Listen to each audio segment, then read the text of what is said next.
Softball on Centennial Digital is driven by Freedom Tire, brought to you by these generous local businesses.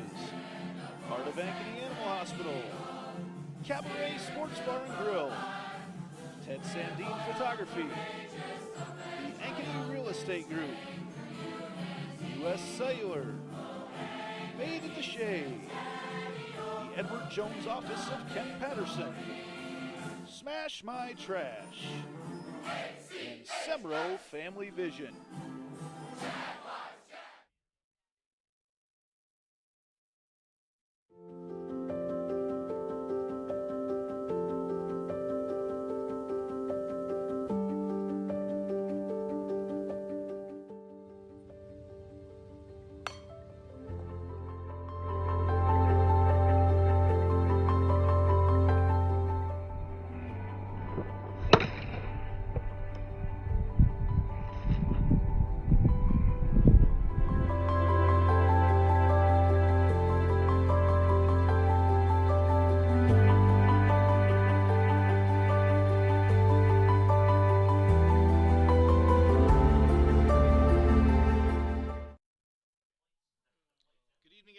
Welcome to Centennial Digital, driven by Freedom Tire. Andy Pollock and Kevin Fisher here with you tonight as Marshalltown is here on the north side of Ankeny, and they will be taking on the Jaguars. The pregame conference going on right now between head coach Brett Delaney, the birthday boy here today for Centennial, and then James Palmer from Marshalltown, and they are with our umpires here tonight. I see Paul Bird's out there, so good crew here tonight as well. So beautiful evening, actually, after some of the heat we've had this week. These last two nights have been just gorgeous. And Coach, it really is wrapping up what's been a very, very busy week of softball. Has been a very busy week for the Jags. You know, they've had games every night, and they got to get another one tomorrow night with a doubleheader tonight. And so it would be in their best interest, you know, to get a quick couple victories here tonight, and then get ready again for tomorrow night. Yeah, the Jags here, a couple wins last night over Mason City. Lost actually on Tuesday night at Carlisle, 4A school, but a very good one. Carlisle historic program down there with Coach Jim Flaws. And of course Monday night was a huge win, as you saw some of it here on Centennial Digital, as we had internet issues all night long. Hopefully all those are gone and we're good to go here for tonight. This is our pregame show brought to you by Signorama Ankeny, your full-service sign and graphics company. We design, produce, and install all types of exterior and interior signs, graphics for vehicles, including vehicle wraps, walls, windows, and doors. We also do banners, yard signs, business cards, real estate signs, trade show exhibits and displays, flags, and more. Call us at 515-216-1240 or visit www.signorama-ankeny.com. So everything's done. They've agreed on the ground rules for tonight out there, and they are they're ready. They're good to go. It's time for our starting lineups in tonight's game, brought to you by Sonny's Pizza Bistro at 6594 Northwest 6th Drive in Saylorville, the home of the best Italian outside Italy. If you haven't had Sonny's, give it a try. Your family deserves the best. Sonny's Pizza Bistro. Join us for weekend music on the heated patio. And now for those starting lineups, we head to public address announcer Randy Vogel.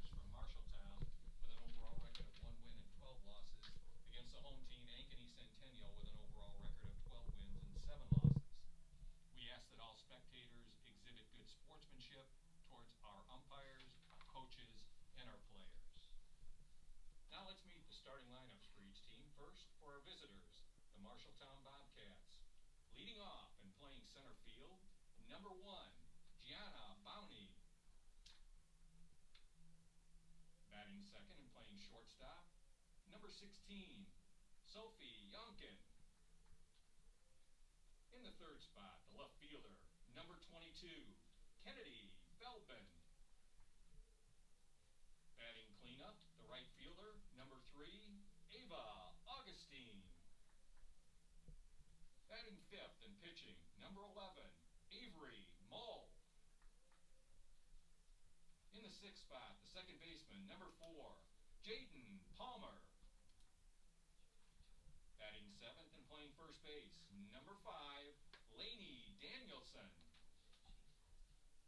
Batting eighth and playing third base, number 25, Kristen Hayes.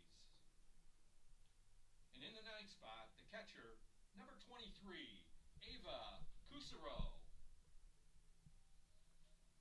The Bobcats are coached by assistant coaches Josh Augustine and Carlin Snyder. The head coach is James And now for the home team, the Centennial Jaguars. Leading off and playing left field, number 3, Peyton Dreifke. In the second spot, the center fielder, number 15, Mckenzie James. Batting third and playing third base, number 12, Addison Starr. In the fourth spot, the catcher, number 28, Sydney Morris. Batting fifth, number 29, the designated player, Lauren Gustafson.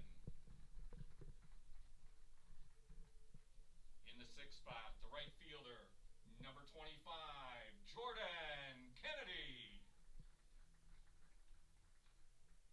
Batting seventh, second baseman, number 22, Claire Suarez. In the eighth spot, the first baseman, number 19, Lizzie Klunder. And batting ninth and playing shortstop, number 9, Cora Boyle. And the pitcher and flex player, number 16, Anna Wildeboer. The Jaguars are coached by assistant coach Megan Heine and the head coach, the birthday boy, Brett Delaney.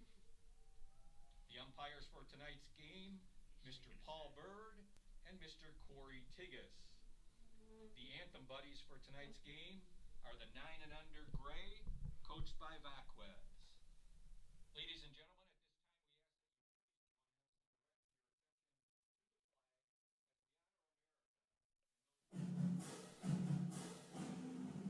Jaguar softball on Centennial Digital is driven by Freedom Tire and brought to you by these generous local businesses: Picturage Fitness, Weicker Realtors, the 515 Agency, Gershman Mortgage, Lane Family Wealth Management, Sinorama Ankeny, Wendy Thompson, an affiliate of Humble Travel, Springer Floor Care, Sonny's Pizza Bistro, Lamberti Goki Lucci Law, and Lincoln Savings Bank, member FDIC.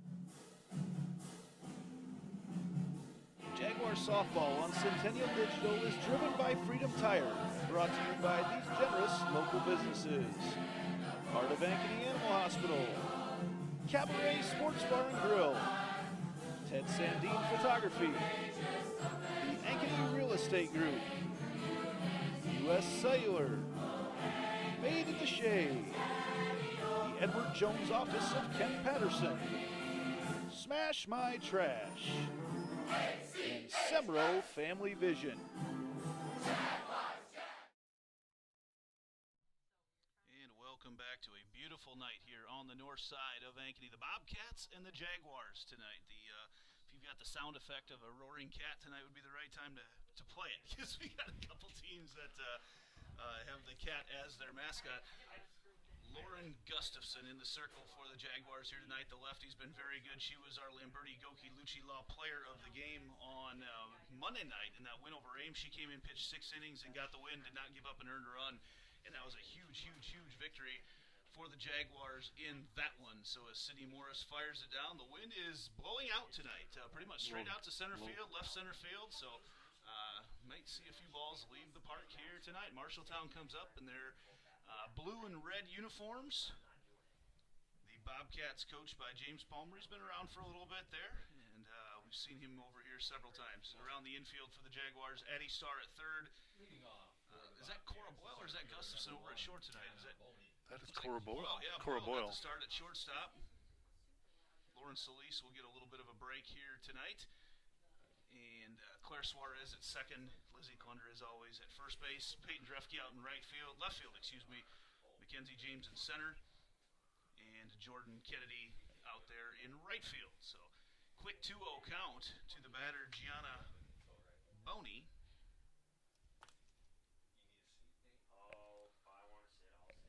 That pitch catches the inside quarter, says our home plate umpire, Corey Tigges. Paul Bird out on the bases tonight. Good crew. Usually see Paul around at some of the bigger games. Yes. That pitch swung on and missed. A little curveball action coming there from Gustafson. We are live as well tonight. You can go back and forth between baseball and softball here, and also Facebook's not your thing. Check us out on the Central Iowa Sports Network. That pitch swung on over into the Centennial dugout. We'll see tonight, Coach. I always have my radar up for any sort of new you make the call situations. I got one of those the other day. We'll talk about that later in the stream here tonight. The 2-2 pitch, swing and a miss, strike three as Gustafson gets her first victim of the evening. One out here in the top of the first. Off the top half of the first. Now hitting for Marshalltown, number 16, the shortstop, Sophie Yonkin. Sophie Yonkin coming up now. Our first inning tonight's brought to you by Lincoln Savings Bank since 1902. Lincoln Savings Bank has been loving the people we work with and the customers we serve. Is that pitch not loved enough out there by Sophie Yonkin? If you're ready to experience better banking, come experience Lincoln Savings Bank, member FDIC. 1-0 the count to Yonkin. Yonkin bounces it right up the middle. Boyle gives chase and can't quite get it into her glove. Probably, I'm not sure how that one's going to be ruled right now, but It's going to be a close one. yeah, it's a tough play. Has to cover in her glove though. As Boyle on the bouncer finds Yonkin. All right, they're going to rule it a base hit up here in the press box, so we'll do the same thing. And Yonkin finds herself over there at first. That pitch swung on, popped up into the infield. Addie Starr looking right into the sun, tracks it down, and gets out number 2 of the inning. Feldman pops up. That was Addie Feldman, Starr, third base. Kennedy Feldman. Yonkin reach first. And now this will bring up Ava Augustine. Now hitting the right fielder, number 3, Ava Augustine. Augustine, the right fielder there for the Bobcats. Pitch swung on and missed. And Sophie Yonkin over there at first. A few seniors here on this, well, 3 of them to be exact, on this Marshalltown roster. The 0-1 swung on and fouled back. 0-2 now. Gustafson already with 1 strikeout on the evening. So here the starting lineups going on over on the baseball field as well, with Marshalltown here tonight. That pitch too far outside. As Gustafson tried to take it outside the chalk on the left-hander's batter box.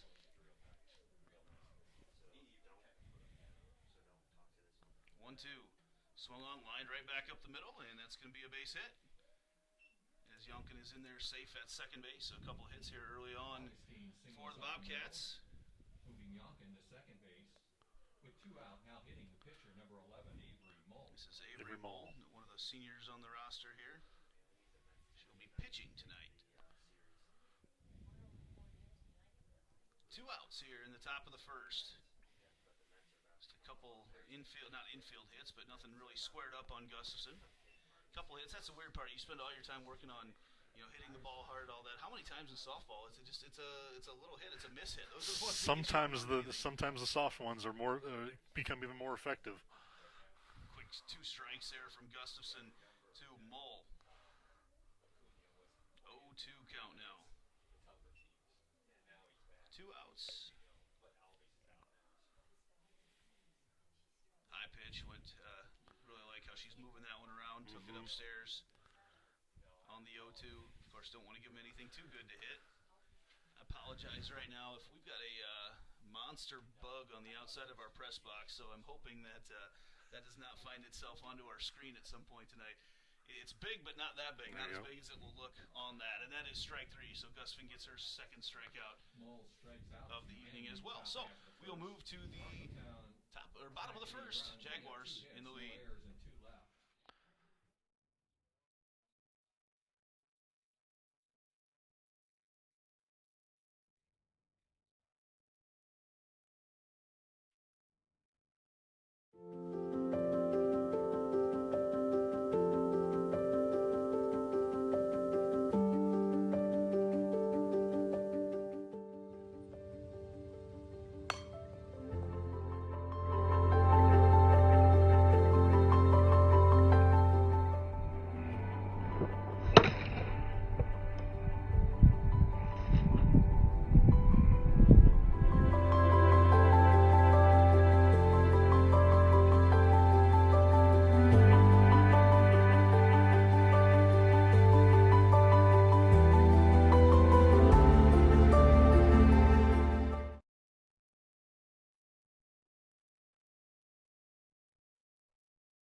back as we move to the bottom of the first.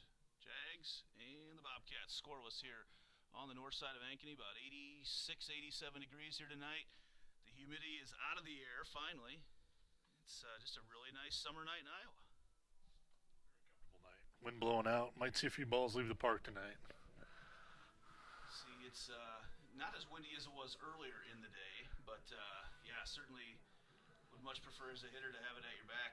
Yes. In your face. Yep. All hitters do. Pitchers don't like that as much. Avery Mole will be in the circle for Marshalltown. Her battery will be Ava Kusero. Senior to a freshman. Freshman catcher, Avery is. Or Ava, excuse me. Peyton Dreifke leading things off as Coach Delaney continues to try to find his best lineup. Dreifke, the sophomore, played last year on that state runner-up squad in the outfield. Plays left field this year. First pitch misses down low for ball one. Dreifke, we talk about every stream, multi-sport athlete, which I'm not even going to quote athlete with you up here when I talk about her other sports. She's a golfer. I can't do it, so I got to call it being an athlete.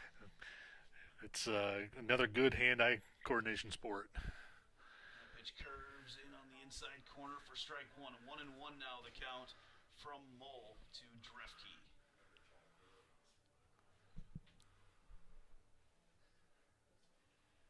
Dreifke puts that one out of the power alley in left center field, and it's going to drop in for a hit.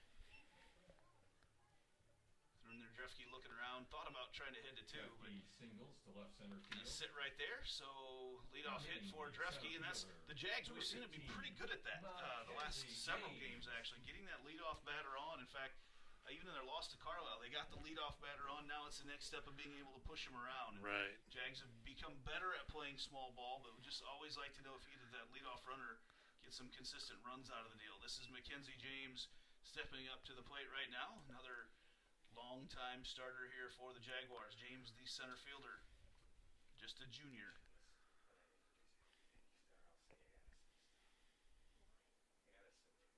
Dreifke going to take second base pretty easily. In fact, she might have been there even before the throw came in. It was called a strike on James. It's 1-1. Stolen base.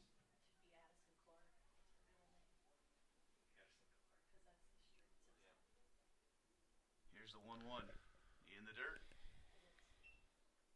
I was trying to remember who was in the box the other night that got the bat hit, because I noticed James quickly out of the box. I think that was, yeah, I think it was Gustafson was in the box the other night. In one of our more unusual rules. You notice early on here, Mole really trying to work that inside part of the plate. She is. She's really trying to go inside, jam the hands there a little bit, see if she can get some kind of take away with power there a little bit on some of these batters. So we move on now, the 2-2. Bounces in the dirt. Loads up the count as Dreifke takes third.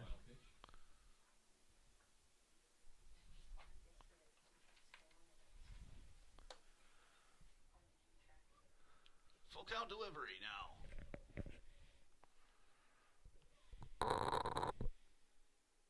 And right back up the middle, James punches it through, and Dreifke's going to score, and the Jaguars get the first run of the evening. James singles up the middle, scoring Dreifke on the play. And that'll bring up Addison Starr. Number 3 person in the order, third baseman, number 12, Addie Starr.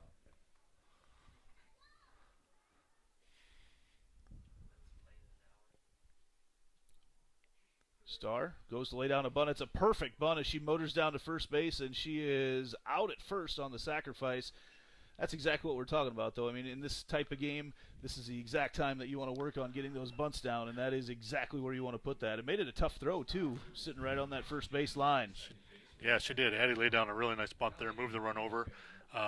This is that time of year, it's a good time to make sure you kind of get tidy up on some of those fundamental things that help move runs across. Sydney Morris up to the plate now. And she watches that first pitch for a strike. One out here in the bottom of the first. Sits on the changeup there as they check the runner over to third, throw over, and get Morris out at first. And not necessarily probably the pitch that Sid wanted to swing at there, but eventually, I mean, it looks fat once it gets there. It did look good. Just a little bit different speed. Kind of cut her off a little bit there, and she just didn't quite get the bat squared up to it.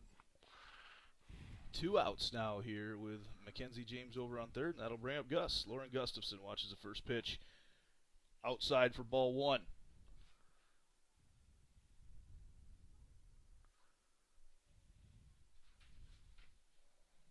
Two outs here.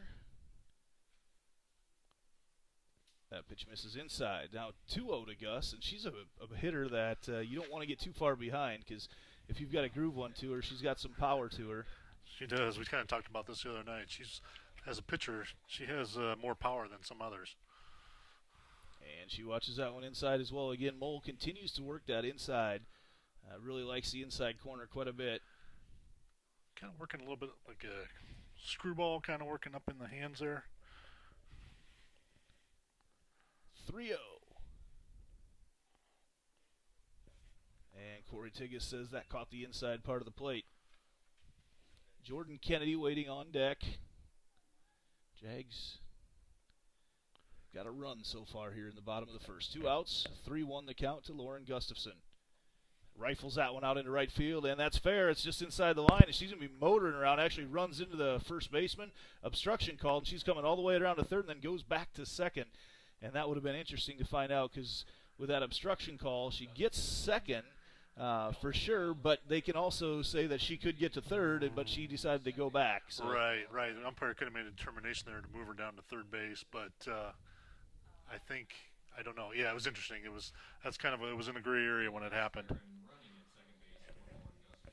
Initially, you're thinking on a hit to that area, that is the spot where triples go quite a bit, but yeah, she decided to head back to second base, and yeah, you just don't want to risk it, right? Get that out over there. Exactly. So Hannah McSparron will come in to run for Gustafson, and Jordan Kennedy comes up to the plate. Kennedy hit a home run against Marshalltown the first time they played this year. Good solid 8th grade bat for Jordan Kennedy. Gets that one in on the hands, and they're going to say dead ball. Hit her in the box. So that'll be a first pitch strike to Kennedy. Paul Bird was on top of that right away, coming in and making the call.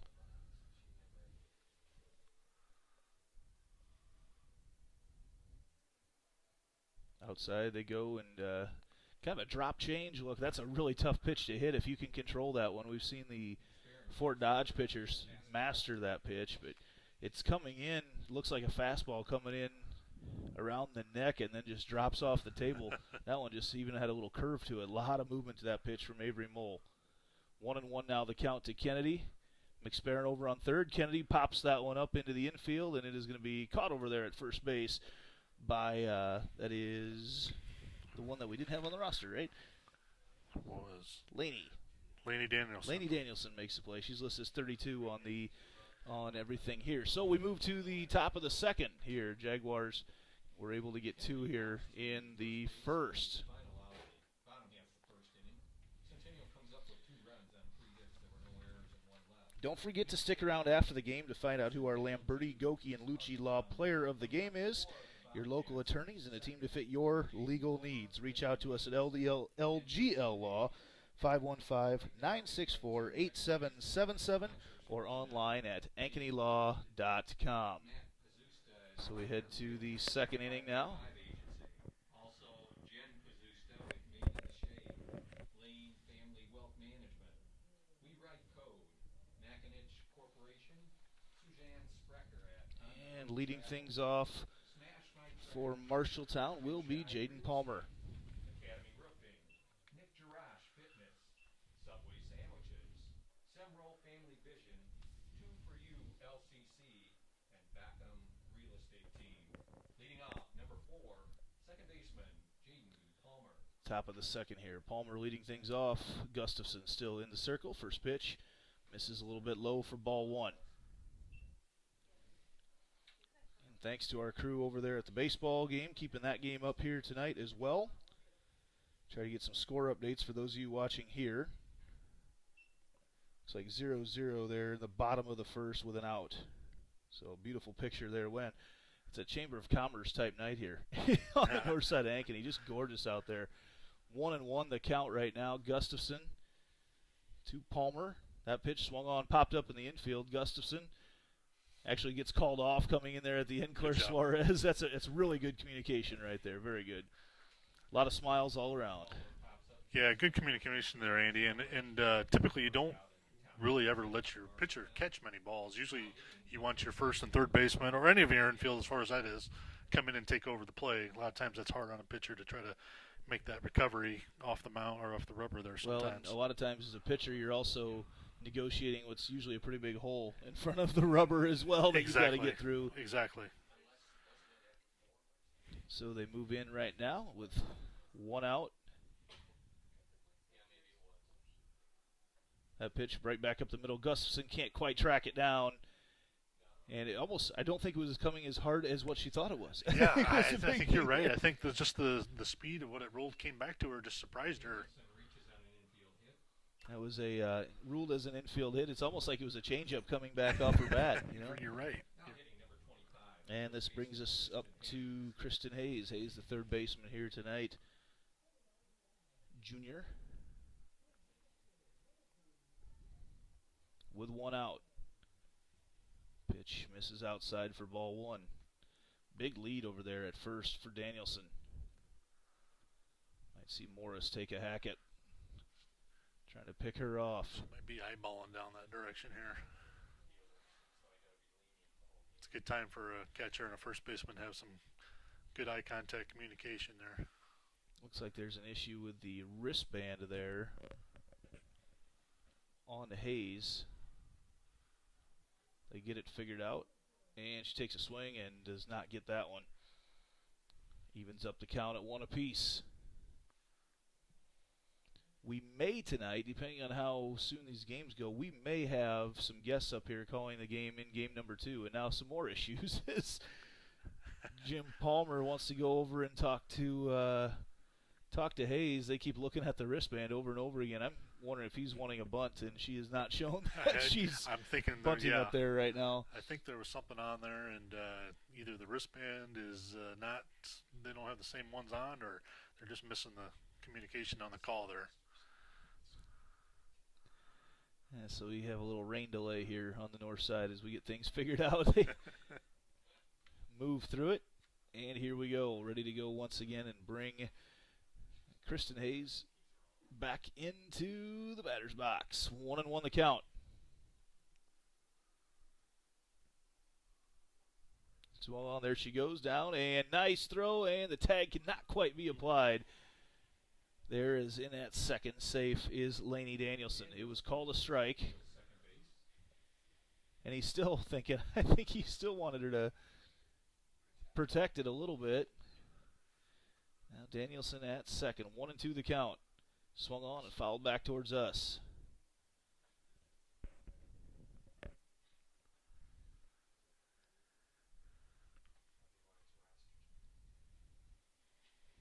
Still 1-2 the count.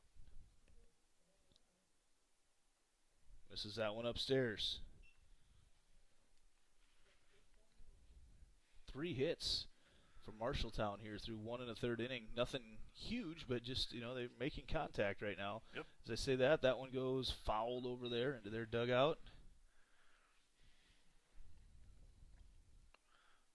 And, you know, I kind of look up and down the roster here, Andy. They got a mix of freshmen and sophomores, even an 8th grader out there playing tonight. So sometimes you wonder if you get a new player, sometimes communication is not always the best until you learn the system a little bit there.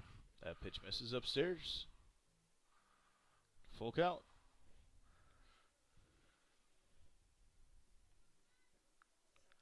And nerves. That pitch swung on, lined out into the outfield, and it is drops in there. Kennedy throws it in, and that's going to be another hit for Marshalltown. Again, a little bloop into the outfield, and Kristen Hayes on base. 4th hit of the night for the Bobcats, and 1 out. Bobcats in business right now with runners in the corners. Now hitting number 23, the catcher. Ava Kusro comes up to the plate for the first time tonight. Number 9 hitter. A little bit to no man's land out there. That's where your outfielders have to really make a hard charge to the ball, and somebody has to call it and take over. See if they can make that catch. I think everybody thought somebody else had just a better angle at it. That one's up the middle. Marshalltown going to score.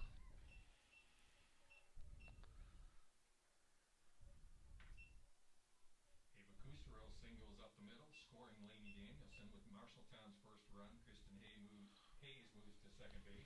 We go back just like that, it's 2-1. Marshalltown, number 1, Gianna Boney. And Marshalltown continues to chip away back to the top of the order with Marshalltown with Gianna Bowney. Pitch upstairs for ball 1. Gianna is an 8th grader. They've hit the ball, like I said, they're not tagging the ball, but they've just put it in the right spots right now. Exactly right. That pitch is upstairs from Gus.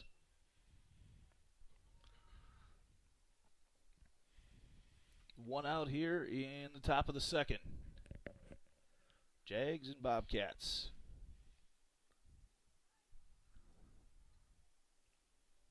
That pitch swung on, popped up, and Morris going to call it everybody off and make the play for out number 2. Jags needed that one the way this inning was transpiring.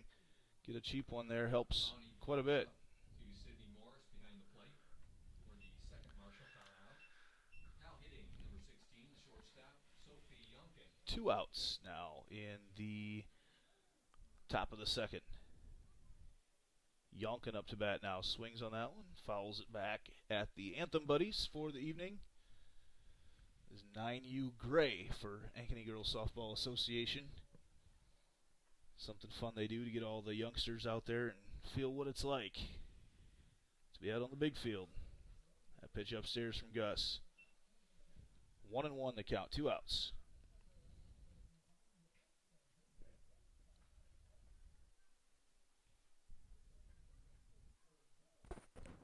That pitch lined out into right field and fouled.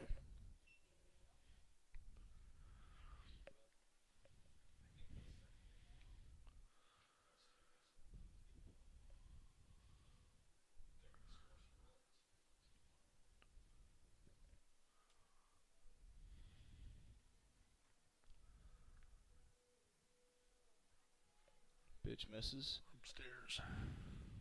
2 balls, 2 strikes, 2 outs.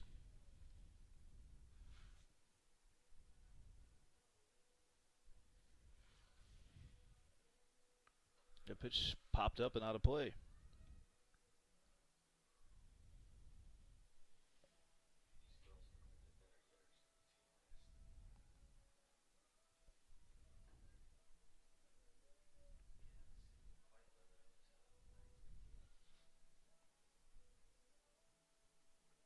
Pitch misses upstairs, loads up the count.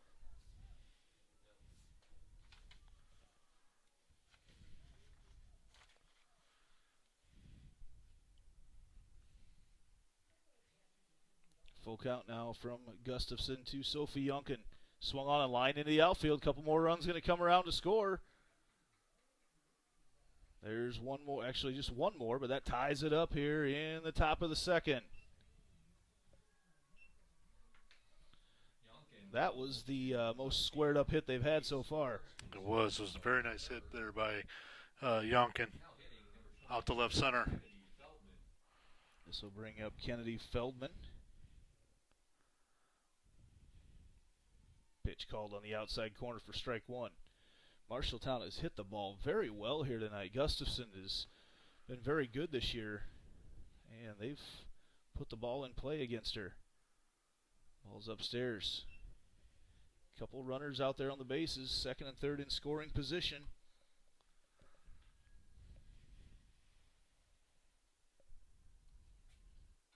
That pitch, a little dinker up the middle. Boyle comes charging in, throws it across to, yes, in time over there to Lizzie Clunder. So Marshalltown does some damage, though. We move to the bottom of the second, all tied up here in Ankeny. Marshalltown comes up with 2 runs.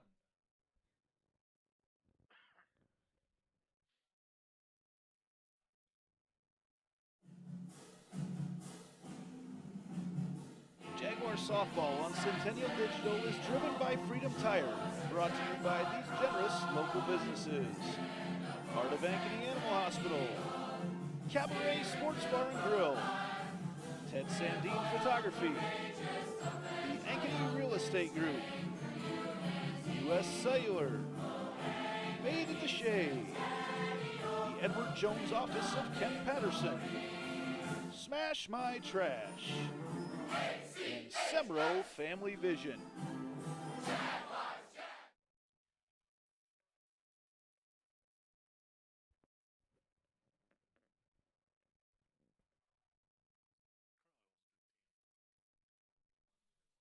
And we're back here as we get ready to go to the Jaguars half of the second.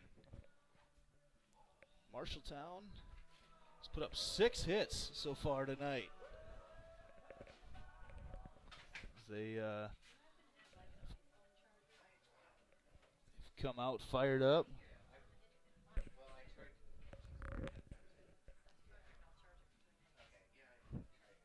So we looks like we're waiting on our catcher to come back out again. The pace of this game has not been quick. No. It's just little things here and there, and sometimes that kind of breaks your flow or momentum or of one team or another. And maybe this is kind of played into Marshalltown's hands at the moment. Claire Suarez comes up to the plate.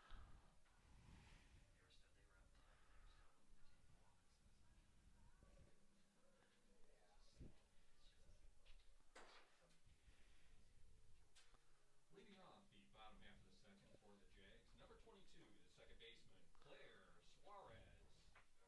So Jags were able to get the leadoff runner on there in the first inning. See if they can do the same thing again here with Suarez in the second.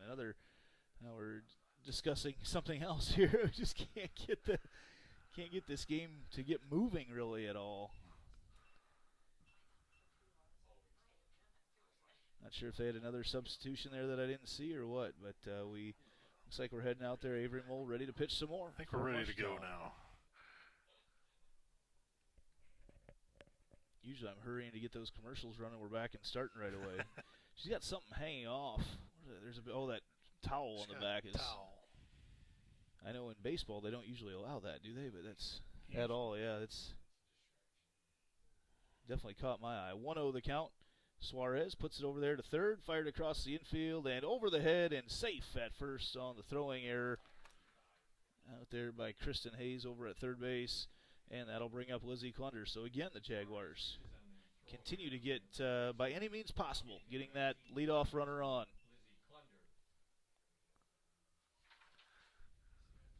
Klunder. She shows bunt, pulls back, protects Suarez, who is in safe at second on the stolen base. And he said she did not go, called ball 1. Suarez steals second base.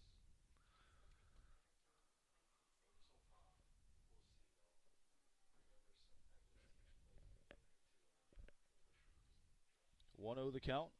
Klunder takes off after the inside pitch for strike 1.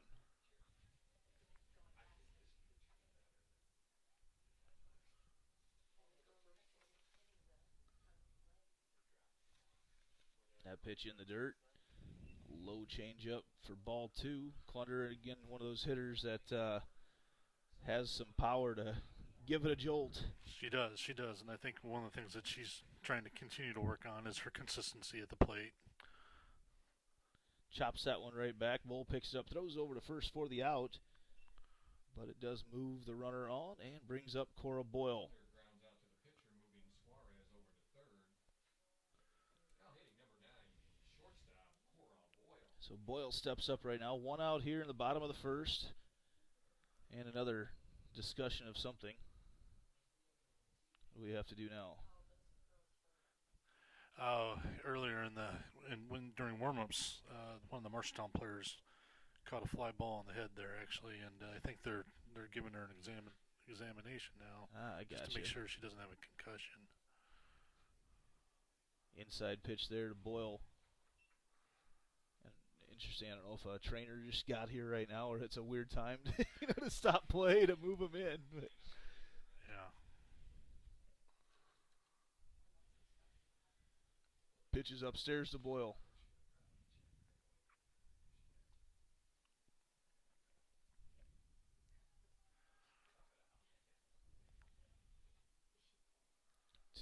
The count to Cora Boyle.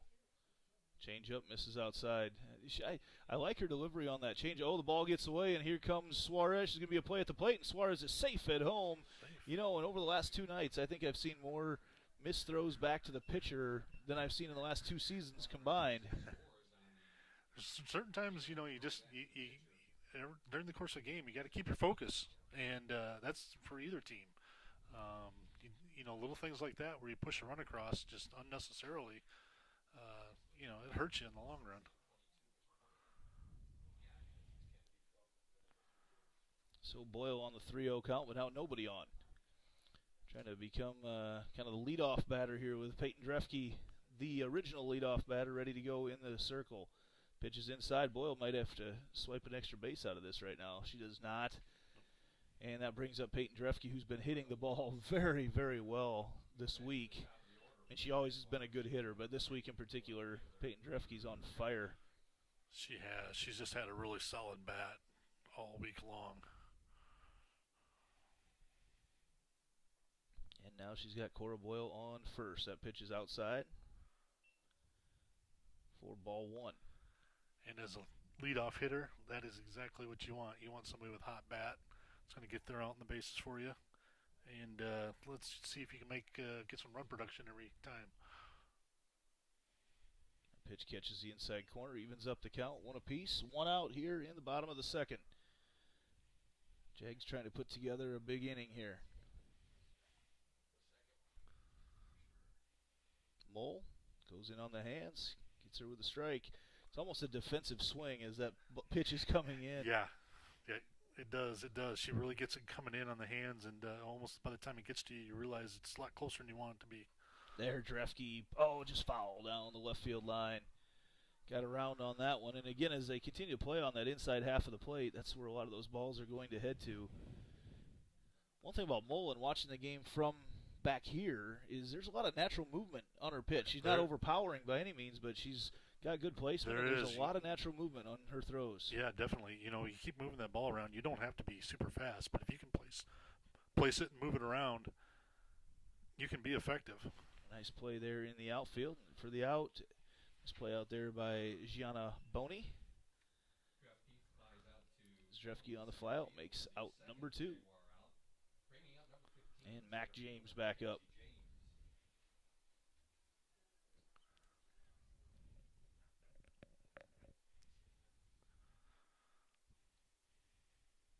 Change up on the first pitch for strike 1. And you don't really notice it's a changeup till it hits the glove.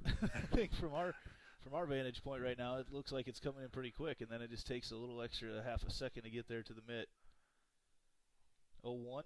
James takes a big swing at that one, and it is going to duck snort its way out into the outfield, and Boyle comes around, and the old 2-2, Cora Boyle was booking on that one as soon as she saw the ball in the air, and she had third base in mind right from the start. Good base running there by the sophomore. Not super solid there by Mckenzie, but you know what? It was enough. It was effective. Kind of gets to that no man's land area out there in right center, and then the no man's land, and it falls to the ground for a hit. And now runners in the corners for Addie Starr as James takes second on the defensive indifference. And we move on here on the 0-1. Good position here for Addie Starr with runners on second and third. Swung on and over the second base. Palmer picks it up, throws it across for the out. And Jags put up 1 here in the bottom of the second. We move to the top now of the 3rd inning. Jags got a hit there. A couple Marshalltown errors and led to that run.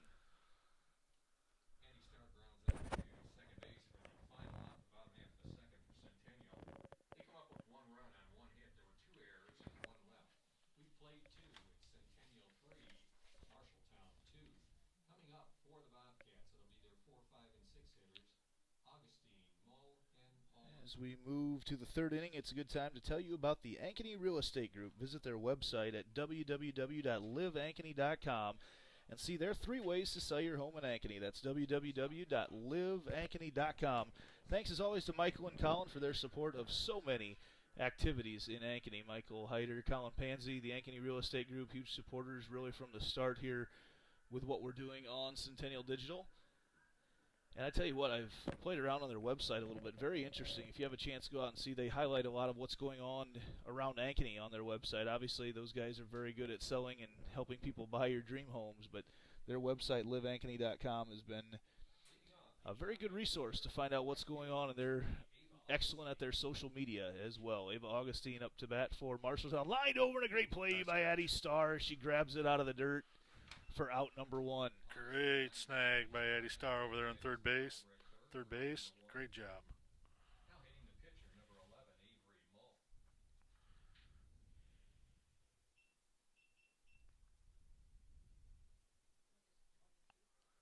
Mull. Mole swung on, missed. Actually fouled it off that first pitch.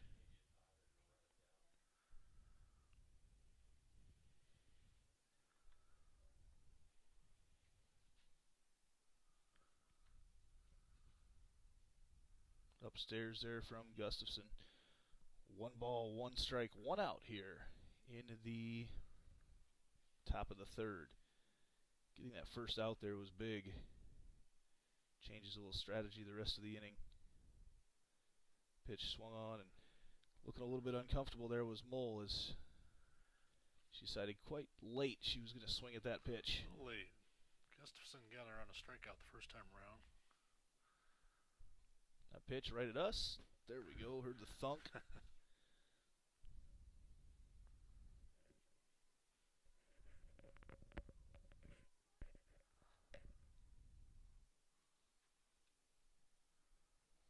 One and two. Outside, just a bit outside. Good miss there on a 1-2 count. Oh, definitely. You put it off the plate just a little bit. See if you can get him to bite on this tough pitch. There it is up the middle to Boyle. She looks it in, throws it across to Clunder for the out. Nice play there. Routine. It's exactly the way you like him. Second Marshalltown out. Bringing up their number 6 hitter, the second baseman, number 4, Jaden Palmer. That'll bring up Coach's daughter, Jaden Palmer. 6 hits for Marshalltown here tonight. They're putting the bat on the ball. Doing a good job. Timing up Gus so far. Make sure tonight as you watch us, chime in. Let us know where you're watching from. Always good to hear from everybody on the Facebook comments. I know we got some people watching on the Central Iowa Sports Network feed as well. Let us know. Always love to hear from you.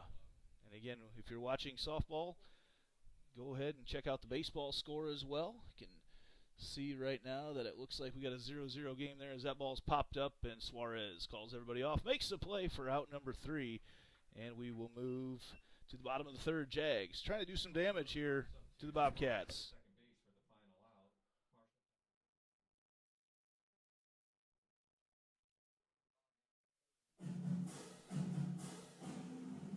Jaguar softball on Centennial Digital is driven by Freedom Tire and brought to you by these generous local businesses: Picturage Fitness, Weicker Realtors, the 515 Agency, Gershman Mortgage, Lane Family Wealth Management, Sinorama Ankeny, Wendy Thompson, an affiliate of Humble Travel, Springer Floor Care, Sonny's Pizza Bistro, Lamberti Goki Lucci Law, and Lincoln Savings Bank, member FDIC.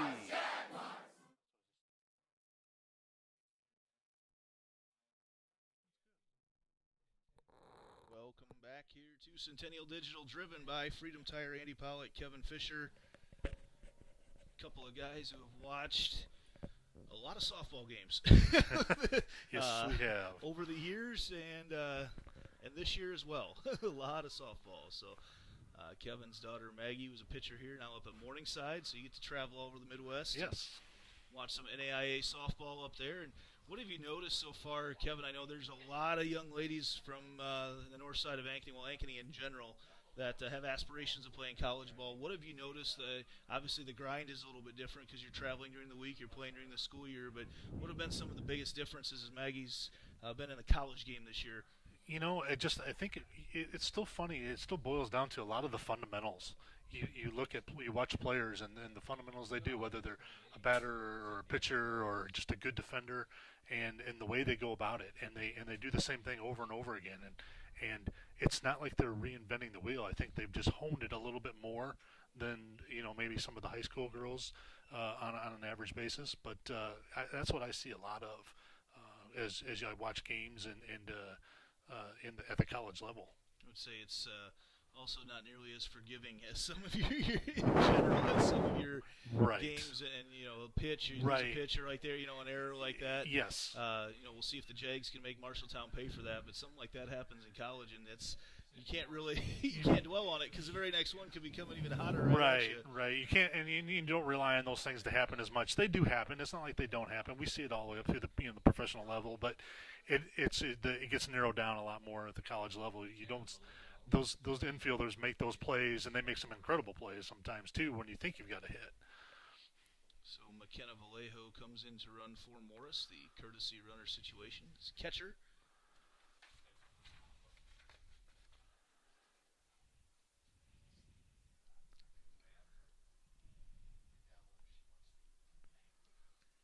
And that brings up Lauren Gustafson, our pitcher / DP tonight. She shows bunt, pulls back, and gets hit on the hip. Runs down, a little flinch right away, but she doesn't rub it. Gus is tough. She's tough. She'll take that for the team. And McSperrin comes in to run for her. And Jordan Kennedy back up to the plate. No outs here. Jags trying to put a little rally together here in the bottom of the third.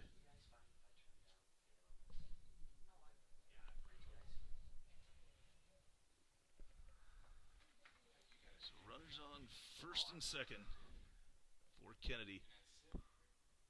Pitch moves outside for ball one. Kennedy and Suarez waiting up next. Jags trying to put up a crooked number here in the bottom of the third with nobody out.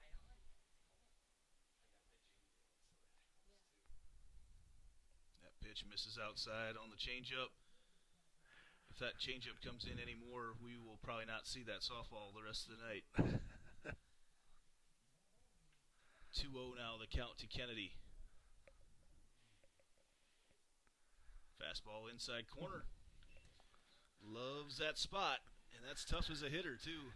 That is tough. A little different than what we saw the other night, Monday night. The outside corner was the popular spot. That's way outside there. And now 3-1 to Kennedy, and you got to be careful right now if you're Avery Mole. This one could end up in Bondurant.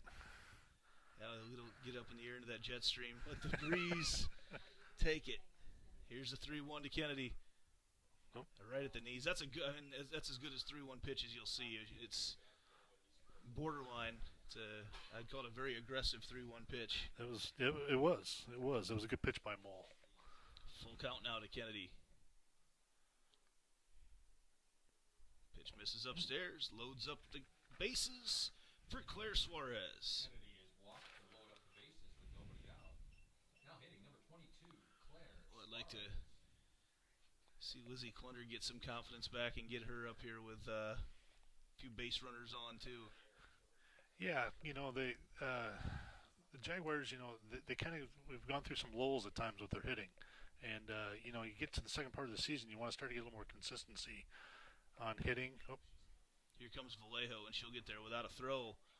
And on the pass ball, Vallejo scores and gives the Jags their first run here of this inning. Vallejo scores on a pass ball. Ball just kind of squirted right under the glove of Ava Cusero. Everybody moves forward, and now an open base for Suarez over at first. 1-0 the count. Cusero's a freshman, and those are little things you learn, the little butterfly movements or how you drop and stop and things like that. And as she goes through her high school years, she'll pick up more on that. Suarez goes to lay down a bunt and misses. Oh, they throw back to try to pick off McSperrin. She's safe back in at third. She took a very aggressive lead down there. She came down the baseline pretty far there. Yeah, I think it might have been a little hit and run or squeeze type play and that was coming, and Suarez just couldn't quite get the bat on it.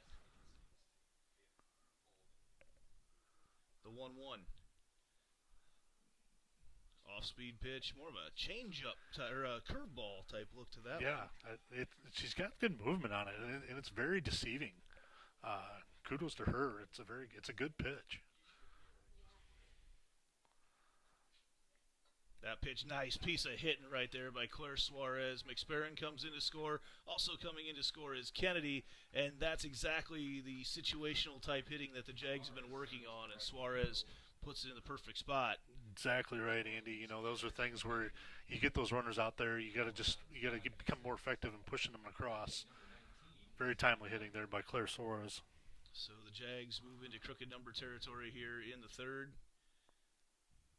leading 6-2. Still being out hit by Marshalltown as Clunder shows bunt, pulls back, a little weak dribbler over there to short, coming up making the play, and that's a hit. She was on first anyway. So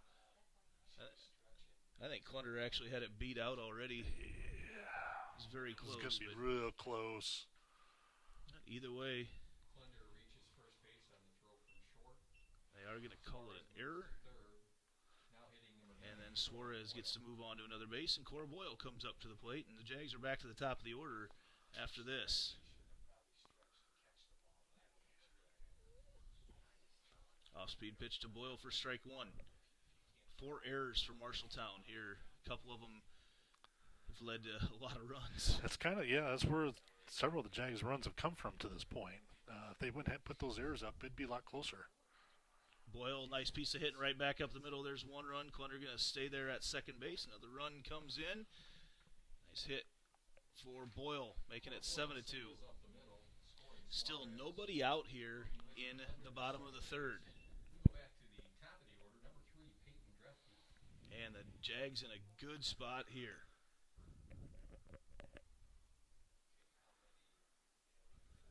Mole checks the sign. Dreifke watches a changeup just a bit outside. You know, it didn't miss by much, but some nights we see that pitch called, other nights we don't, and I've been very, very happy with what I've seen from Corey Tiggis behind the plate here tonight. Oh, that's a nice piece of hitting there by Dreifke. Gets it to drop. Clunder coming around, and she's in there, and actually close play actually ended up being at second because Boyle was expecting to throw home and ended up coming in right behind her. You're right. And another run comes across for the Jags. It's 8-2. Yeah, Peyton kind of rounded second kind of hard there. I think she had thoughts of going to third base maybe when the center fielder made a little bobble on the ball there, and then when she turned back, the throw came into second and almost timed the same time she did. So Mckenzie James digs in. She's led off with that changeup a lot to the batters. I'm not sure I've seen a true fastball coming from Avery Mole, which is fine. Again, there's been opportunities certainly to make plays behind her. Although that pitch is hacked out into left center field by James all the way back off the wall. Here comes Boyle to score. Coming into third is Dreifke. Dreifke safe over there. She had to take the little extra crawl to get to third base. And another run comes in for the Jaguars. And there's still nobody out here in the bottom of the third. 6 runs put up by the Jags here in the bottom of the third inning. And Addison Starr now up with runners on second and third. Yeah, center fielder kind of Matt hit it pretty well. Center fielder kind of took a little bit of a bad angle coming in there for a second. Might have got some of that wind aid behind it too. Yeah. That pitch misses just inside. But yeah, you can tell she came in and the ball just kind of kept carrying. Yeah. It certainly didn't look like Matt got all of it. The ball floated off her bat, but it just continued to carry. Right, that's exactly the word I was thinking. It kind of floated a little bit longer than I think the center fielder thought, and then all of a sudden it was behind her. That pitch misses upstairs, and it's 2-0 now to Addie Starr.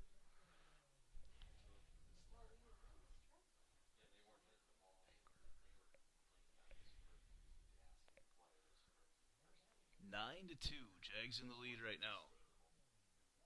That pitch does catch the inside corner for strike one.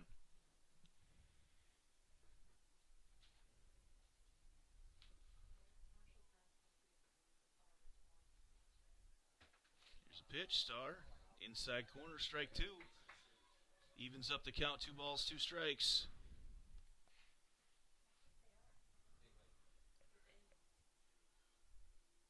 6 runs for the Jags here in the third. That pitch Hitter? misses. Must have.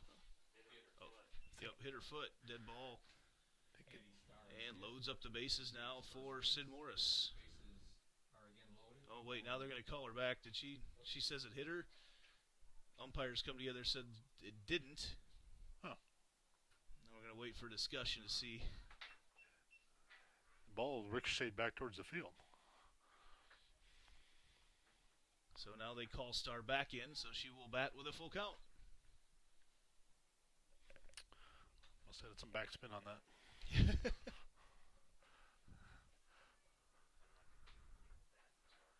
So full count pitch to Addie Starr with the runners on second and third. And she puts that one over towards second base. Run's going to come in and score, but Starr is out there for the first out of the inning. Starr grounds out. Makes it 10-2. James Palmer for the first out in the inning. And brings up Sydney Morris. Now hitting number 28, Sydney Morris.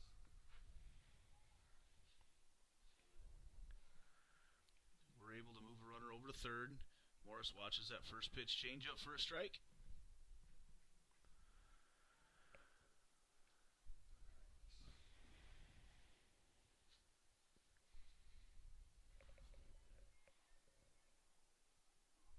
That pitch misses inside.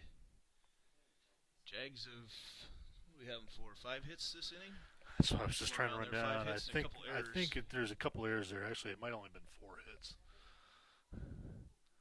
Here's the 1-1.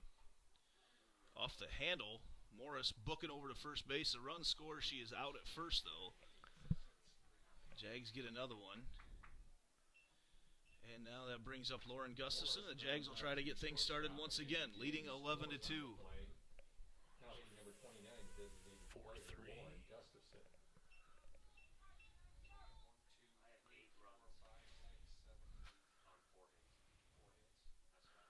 Yeah, I got 4 hits. Gustafson takes a big cut at that one.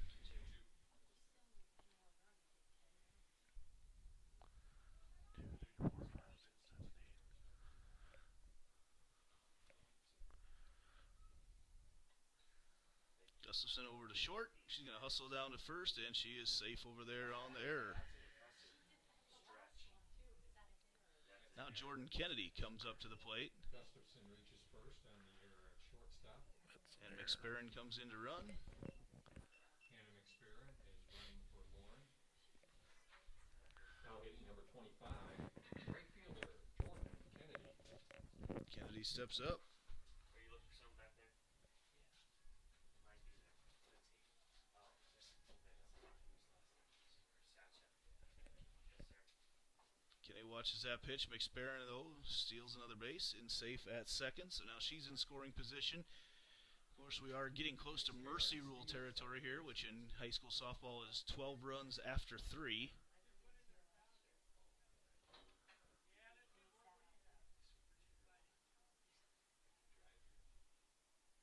Pitch misses outside. Jordan, as you know, has some power. She could put Jags into kind of that territory. Let's see. I guess that'd give them 11-run lead. That pitch misses inside. It's 2-1 now to Kennedy.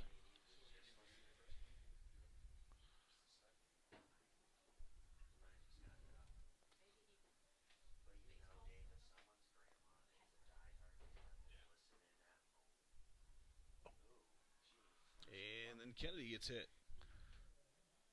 Kennedy is hit by the pitch, moves down to first base. Now hitting number 22. I think that's the 3rd hit by pitch tonight.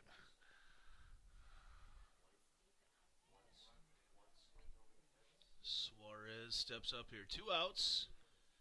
Suarez represents right now the walk-off run. Change up inside to her.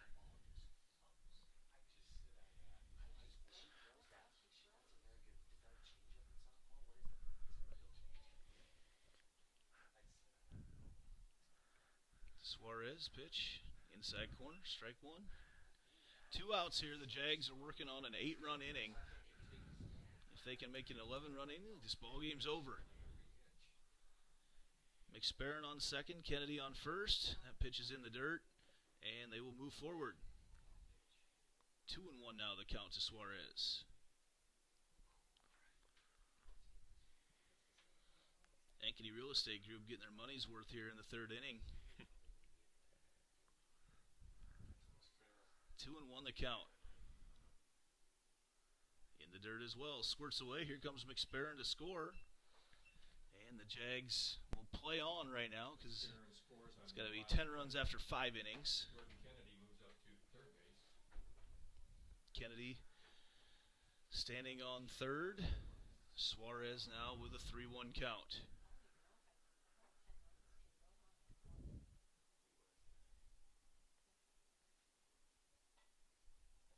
Suarez grounds over to short. They throw across and in time for the out. So we will move to the top of the fourth right now. Jaguars in the lead, 12-2.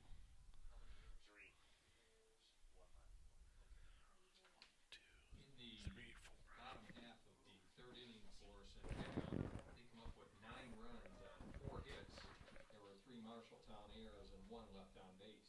The score after 3 complete innings of As we move to the fourth, stats can show which team is on the path to victory. They can also show if you're on the path to the retirement you want. If you're just kicking off or want to know if you need to make some halftime adjustments to your current plan, contact Lane Family Wealth Management at 515-322-7971 for your free one-on-one meeting today. And as we take a look at the stats here tonight as we get things started off, I think the number one thing to look at right now is the amount of errors that Marshalltown has had so far. Yeah, and I think kind of mentioned it earlier. Marshalltown has a mixture of seniors and freshmen, and some of that, can always be jitters, and when you have freshmen out there playing, and just a little bit of inexperience, also at the same time. So, between the coach and the team, that can lead to some errors and mistakes once in a while. So, Laney Danielson. Things off. Gats here. Nice. Outfield, and that's off the fence. Leadoff double here. Actually, no, there's a play there at second base, and they get her. Nice job. Who puts great. Yeah, that was a very nice. I think she thought Jags, Mckenzie just got to the ball, made a great recovery, relayed to second base, and they got her before she got into the bag. Mckenzie James can cover a lot of ground. short amount of field. Kristen for Marshalltown right now. Kristen single the first time around, so she's looking to go for 2 for 2 here. She can get another one. Fouls that one off. Quickly ahead in the count is Gustafson. And like you mentioned, Mckenzie, she's been out there for a number of years, and she's a veteran.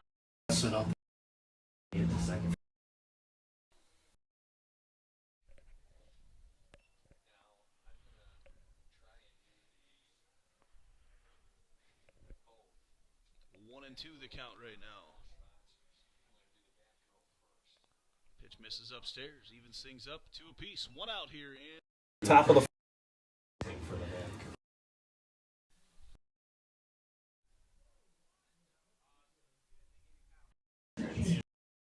all lined through. She put it right through that about that 5.5 gap over there on the left side. Marshalltown has hit the ball. They've got tonight. Pitch misses upstairs. I thought Hayes was going to try to swipe second there for a moment. A little stare down.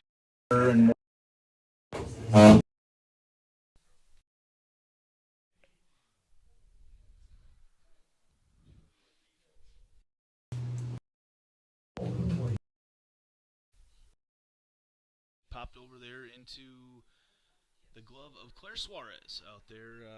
Kennedy comes in as well to back her up. And out number 2 for the Jags.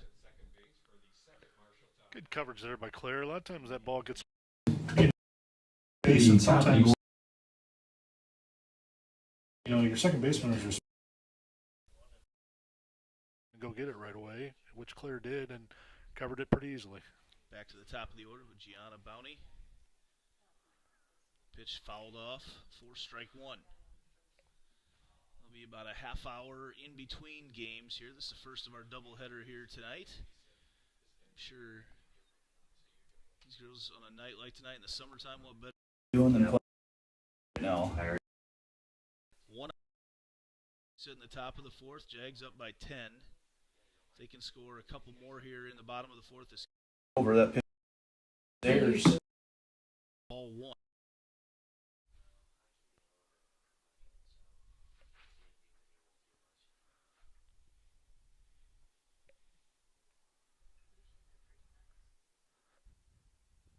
Pitch swing and a miss. Strike two.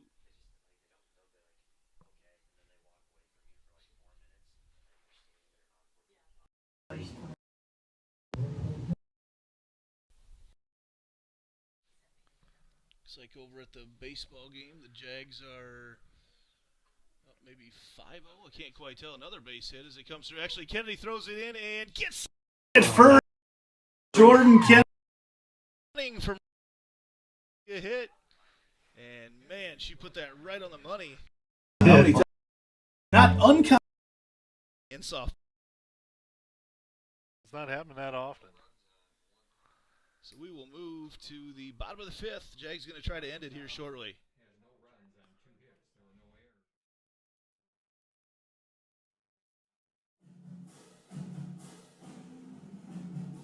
Jaguar softball on Centennial Digital is driven by Freedom Tire and brought to you by these generous local businesses. Part of Ankeny Animal Hospital, Cabaret Sports Bar and Grill, Ted Sandine Photography, the Ankeny Real Estate Group. Yes, this is Office of Ken Patterson, Smash My Trash, and Semro Family Vision.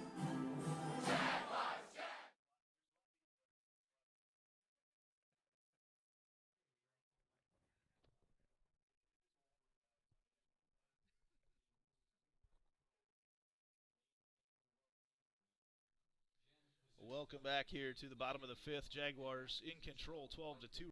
if they can get Agency. By 12 runs after three. And we're sitting in the fourth right now.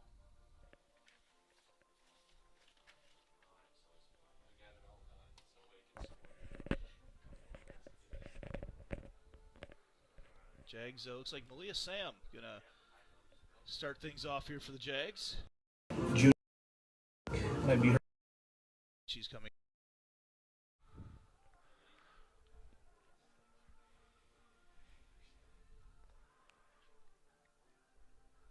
Malia new to the Jags program this year. Played club ball with the gals In spring. Off for the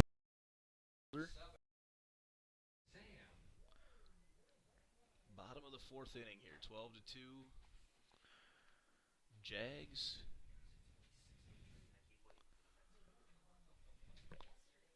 Sam rips that one through. Nice hit there for Malia Sam. And so she's still. And memorable first. Good hit. And that'll bring up Cora Boyle.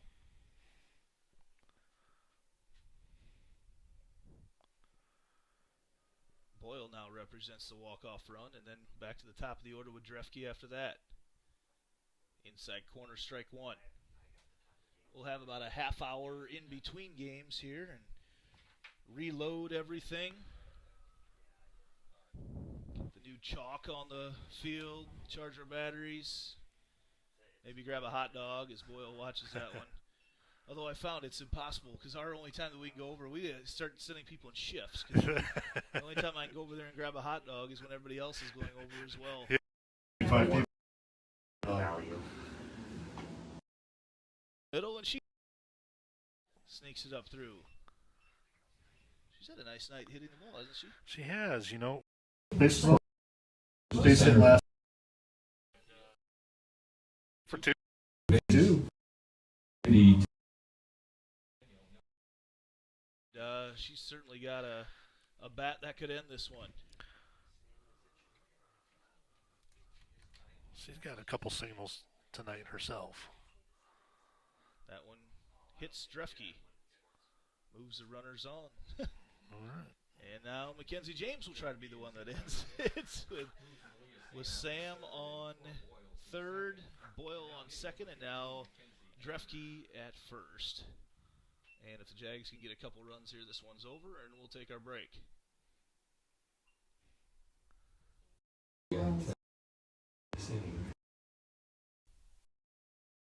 This is ball one. Jags with 12 runs off 10 hits have not committed an error here tonight. Marshalltown, big thing though, 2 runs off 9 hits. They've hit the ball well, but just haven't been able to put those runs across.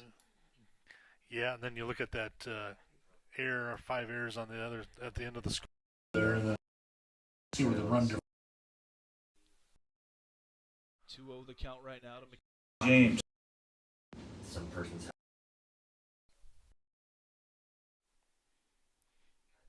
pitch catches the top part of the zone for the strike.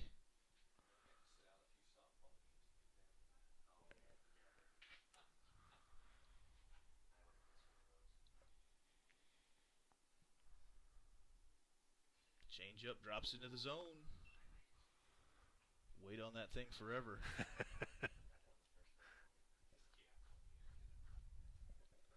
2-2 the count to Mckenzie James. She hacks that one through. It gets through, and that could do it. Here comes around Boyle. Boyle is going to get in and end the ball game. The Jaguars going to win this one 14-2 as they walk that off there off Mckenzie James' hit. We will recap the stats from game number 1 as we get started with game number 2 here in about a half an hour. So set your alarms, and we'll see you here around 6:40. Jaguars win game number 1, 14 runs off 11 hits, didn't commit an error. The Marshalltown Bobcats 2 runs off 9 hits, and they committed 5 errors. So we're going to take a break for about a half hour, like I said, be back around 6:40 here with game number 2.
Jess Lathrop in the circle here, starting things off for Centennial in game 2. 14-2 winners in game number 1. Gianna Bowney is the hitter for Marshalltown. Around the infield, Jaden Starr over at third base. Lauren Solis back in her spot at short. Claire Suarez at second. Lizzie Clunder at first. And that pitch misses, says Paul Bird. Makes the count 2-1. Mallory Hoganson catching. Allie Edwards out in left. Mckenzie James in center. And Jordan Kennedy in right. That pitch misses just outside as well. Now 3-1 the count to Bowney.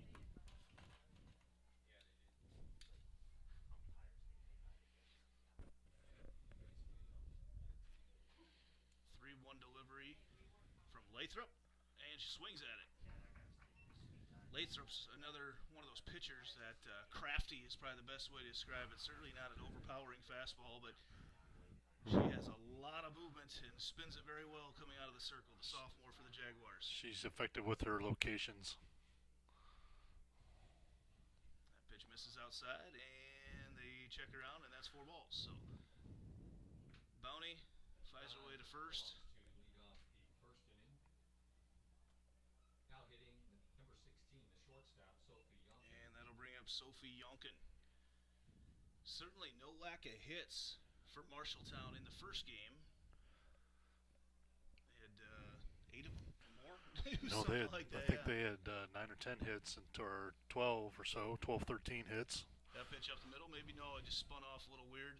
Nice play, though, by Solis to come across. Maybe they try to throw back, and actually it hit Bowney in the leg as they tried to throw back, and that might have saved her from getting another base because that ball had a lot of mustard on it off the throw from Clunder. I like the aggressive play there by the Jags trying to throw behind the runners because a lot of times you're thinking about rounding it. Yeah, that was a good play there, but Clunder, Bowney rounded second pretty hard there, and she tried to throw behind her, catch her, and just a little bit off and caught her in the leg, and like you said, kicked to the side. Ava Augustine, a little flare over there to Solis, and they just roll it. She lost in the sun. They're going to try to run over to third, and Stair tags her out. I'm not sure if Bowney thought there was going to be a force over there or what, but Solis initially gets on by error, but then gets the out. So Yeah, I think and that's not a miss that you see Lauren make. I'm guessing just staring right into that sun. yes, that's an unusual drop for Lauren. Like you said, probably caught it in the sun there, and then I think the base runner, like you said, Bowney, I think she might have lost track of what the situation was on the running on the bases there. The ball over and gets right past Stair over there at third, and Edwards throws it in. Hot shot over there towards Stair. And the first hit there for Marshalltown. Moving Augustine up to second. Now hitting number 4, the second baseman, Jaden Palmer. Palmer comes up now. I have 1 hit. I'm caught up. First belongs. All right, and we're on Palmer. Lathrop with runners on first and second. Spins that one through and just kind of a seeing eye single out there in the center field. James comes up throwing and Lathrop cuts it off, and now bases loaded for Marshalltown. Palmer singles. And that'll bring up Avery Mole. Second, and Augustine to third. Marshalltown trying to do some damage here in game number 1. Now hitting number 11, Avery Mole. Mole. The base is full of Bobcats.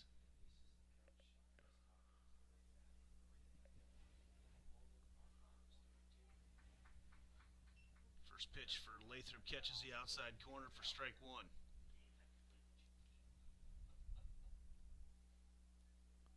Welcome those of you that were watching baseball earlier, going back and forth. Everything's clicking along pretty well tonight. Lathrop loses that one a little bit low. Does not look like they've quite started game number 2 over there. Looks like Marshalltown out warming up right now. 1-1 the count.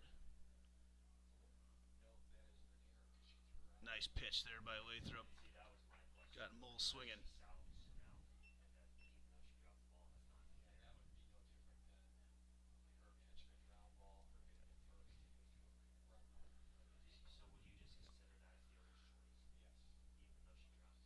Swing and a miss. Lathrop gets her first strikeout and dodges a bullet there.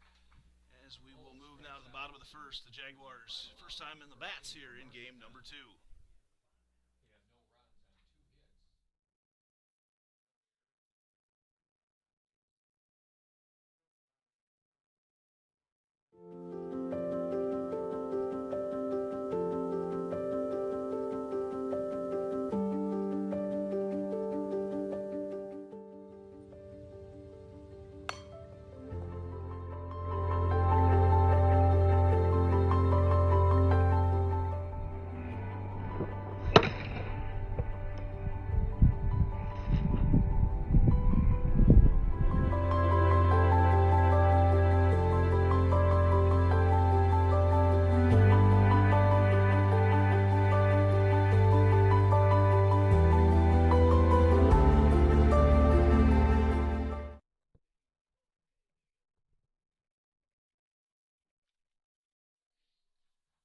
First we go, Jaguars going to lead things off. Looks like Mckenzie James will be batting leadoff in this game. That's a role we've seen her have certainly in the past. Looks like it'll be James and Suarez, couple strong juniors here for the Jags. Mckenzie Fitness is our 5th inning sponsor here tonight. It's his goal to get the best out of each athlete with our state-of-the-art technology and coaching tactics, and he's got some good stuff coming down the pipe there. He's proud to be the only company in the Metro that offers velocity profiling for speed development. Help your athlete reach their maximum potential by getting them a session today. Mckenzie Fitness, as always, a huge supporter of sports in Ankeny, and yeah, he's got some new equipment coming in right now that is a game changer in the acceleration and top speed world here, used by some of the best athletes in the world. So you don't want to get over and see Mckenzie Fitness here in the very near future. There's a lot of Jags that are starting to use some of his new programs. So, for Dodge, that's Monday night, I'm skipping ahead. Live in the moment. Marshalltown has bases loaded but can't score in the top of the first. And the Jags come up to bat now here with Mckenzie James. Pitch misses upstairs. Pitching tonight for Marshalltown's Ava Augustine, Jr.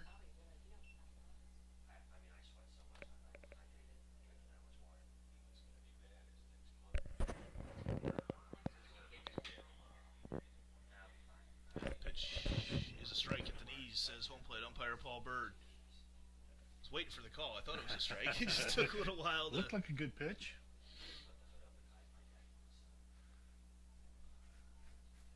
1-1 the count to James. Little change up, flares it over there into right field, and it's going to over the shoulder catch. Avery Mole over her shoulder and back makes the play. It's a pretty good play over the shoulder like that. Wind blowing out to left center field on this 86-degree night on the north side of Ankeny.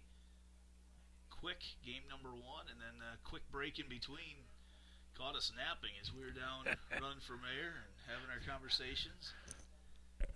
Just like that, you see that they're having the conference, and we got to run up to the press box and call the next game. We were scrambling back. Play ball was being yelled. Jordan Kennedy will be up next for the Jaguars. Looks like they still haven't started the baseball game over there yet tonight. I'll be headed over there when we're done here as Suarez watches that pitch upstairs. 1-1 the count to Claire Suarez.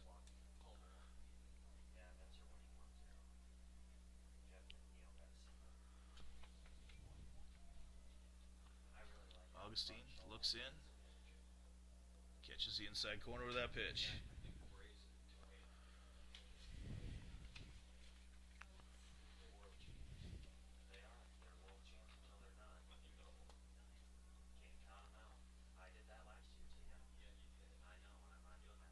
Whoa, lost that one.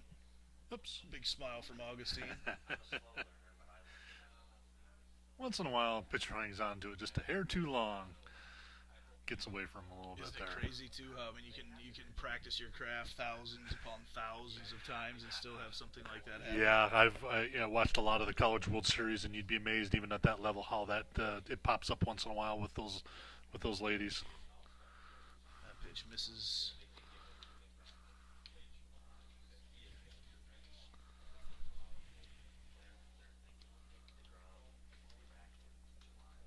full count to Suarez.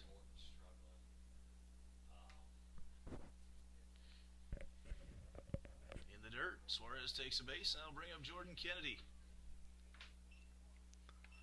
Suarez receives a base on balls. Now hitting the number 3 hitter. Welcome to everyone watching tonight. Of course, I always like to know where you're watching from. Some of you, when I see you're on, I know exactly where you're watching from, and others, hey, I've seen that name on here a few times. Introduce yourself. Let us know who you are. Kennedy watches that pitch on the inside corner for strike 1.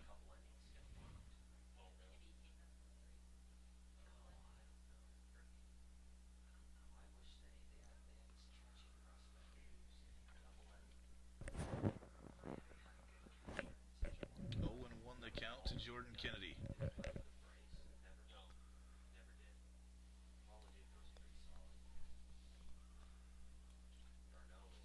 Kennedy rips that one through, and oh, nice play over there at short. Safe though. That's an excellent play over there. That's Yonkin, right? Yonkin, I believe, over there. Over at short. Excellent play, but just couldn't quite up and quite make the play.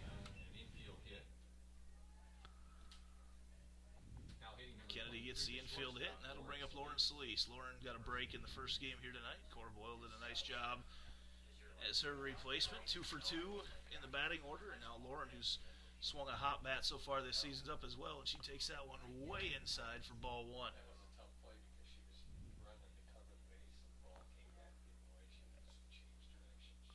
Got him on the Suarez was heading to second, looked like maybe a little hit and run, and they got Yonkin hitting right at second base, and she had to redirect and go get the ball. I like that pitch. Curveball coming in on the hands. Yeah, I like that too. Broke a little bit late. Very good pitch. Like you say, looks like both the pitchers from Marshalltown working kind of inside on the batters from Ankeny. That time Solis hammers up the middle, and it went off the glove first. So the ball, it's like hot potato out there, but there's no call made for interference right now, and we're going to see, they're going to discuss things because it's a weird situation. I certainly think right now that could be called. I don't know, though, that the ball flashing off the glove of the pitcher, if that changes things or not. I'm fairly certain once the ball the fielder had a chance, which was the pitcher, had a chance to make the play, that the ball is not, then you can't call interference on the runner anymore. Because they already had an opportunity to make that play. So but the umpires will talk this out, I guess, and we'll see. They'll know. Yeah. Corey Tigas and Paul Bird coming together. I think it's just a matter of did they see how everything transpired. So. Yep, they'll tell us. They're going to say no change. No change, yeah. I'm fairly certain this is what kind of transpired there, Andy. Once the fielder had a play on the ball, and once it touched the glove, the runner was running down to second. Was going down to second base there, running into the second baseman. Wouldn't be called for interference at that point. But had she not, then I do believe they would have had right. Interference call there, and that'll probably be my case study tomorrow on social media. You make the call. There you go. You got another one for the. Waiting. I love when situations like that come up, and it certainly brings to the forefront all the different interpretations of different things that happen in the game of baseball and softball, and that's what makes this sport so beautiful. 1-0 the count now to Allie Edwards. Allie puts that one up through, and they try to turn 2, and Edwards is safe over there, and no throw made. I think that's an infield hit for Allie Edwards. I believe so. I think that should be awarded a hit there. Allie Edwards gets an infield hit. And it is. Kennedy scores a second run. Now hitting number Kennedy comes in. I suppose I need to update our scoreboard right now. Too many jobs for me to handle here tonight as my daughter comes in and hands me some money as well. It's quite the gig, though. Wow, that's a nice deal there. Is Marshalltown going to come together and discuss things here? Jags in business here in the bottom of the first. 2 runs, couple on, some good music playing outside. REO Speedwagon. Yep. A lot of these 80s, early 90s type songs you hear a lot more lately. In fact, earlier I was outside and heard some of the high school kids singing along to some of the songs. It was great. It's funny. I kind of probably raised my kids on 80s music myself. I just that's kind of where I've always stuck personally. has been in the summertime. I realize how much country music my kids listen to because they sing right along, and then big fan of the Rat Pack. So we get a lot of Sinatra at our house too. And heck, tonight is Thursday night, isn't it? It's karaoke night up at the Cabaret. Might have to make a little swing by later on, bust out some of that Sinatra. A little New York, New York. Yeah, that's Fly Me to the Moon. That's kind of always my There you early go. in the year, earlier in the evening mellow song.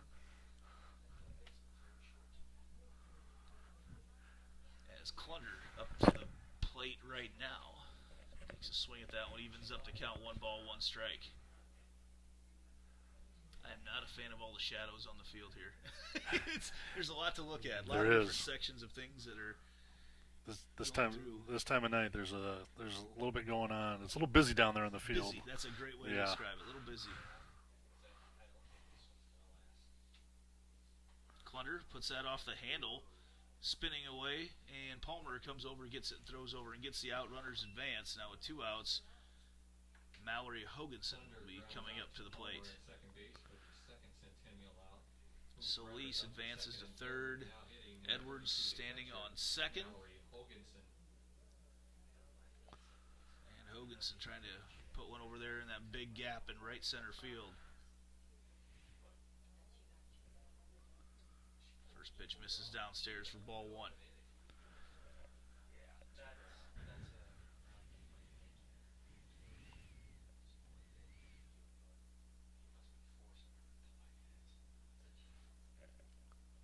That pitch way inside on Hoganson.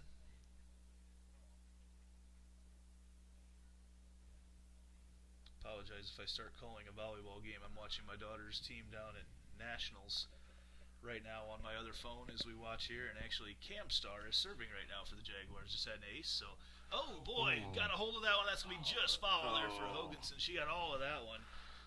Got Addie Starr out in front of me on the field here, and Cam Starr on my screen right now. So Mallory good time. almost It's Centennial Volleyball Academy down there playing at AAU Nationals right now, following along with my daughter and all her 7th grade, 8th grade friends.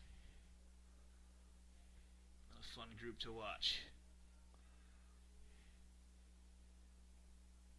Hoganson after a very long strike. 2-1 the count. Inside. Mallory certainly one of those types of batters that you don't want to get behind the count like this too. But the Marshalltown pitchers, though, I got to say, the movement that they bring doesn't make you nearly as concerned about throwing a 3-1 pitch. You're right. They do have some good movement on their pitches, and that's encouraging. You know, as pitchers, things to look forward to going. Smokes over that one over at the. Someone get hurt over there? Everybody's looking over that way. Coach there from Marshalltown had to jump out of the way of that one. Okay. It looked like it went right through by the bucket into the dugout. Mallory looked very guilty. She turned around after that.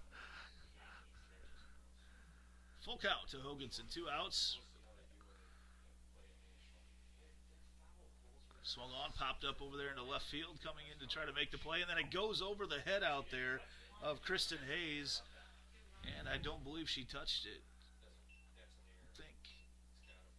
Actually going to rule it an error, but yeah, she came charging in and looking into that sun and a little breeze blowing it past her. And Hoganson out there. We've got a Heart of Ankeny Animal Hospital substitution. Addie Pollock comes in to run for her. So now I've got one daughter on the field, another daughter on my screen from Orlando. Yeah, Hayes out there from Marshalltown just charged that a little too far, and then I think for a moment there lost it in the sun, and then it fell just behind her. I was a catcher my entire career, and senior year, things happen as a catcher. So I was still playing out in right field. I remember the first time a pop fly came my way, and I came charging in ready to get it, and that thing sailed completely over my head. And reading a pop fly as a catcher is much, much different than reading a pop fly in the outfield. It's an art, and especially when they're right at you, it can get difficult sometimes to read how hard that ball is coming at you. Pollock moves to third there on the pass ball, and the Jags are in business again. 1-0 the count. Inside pitch there to Stair.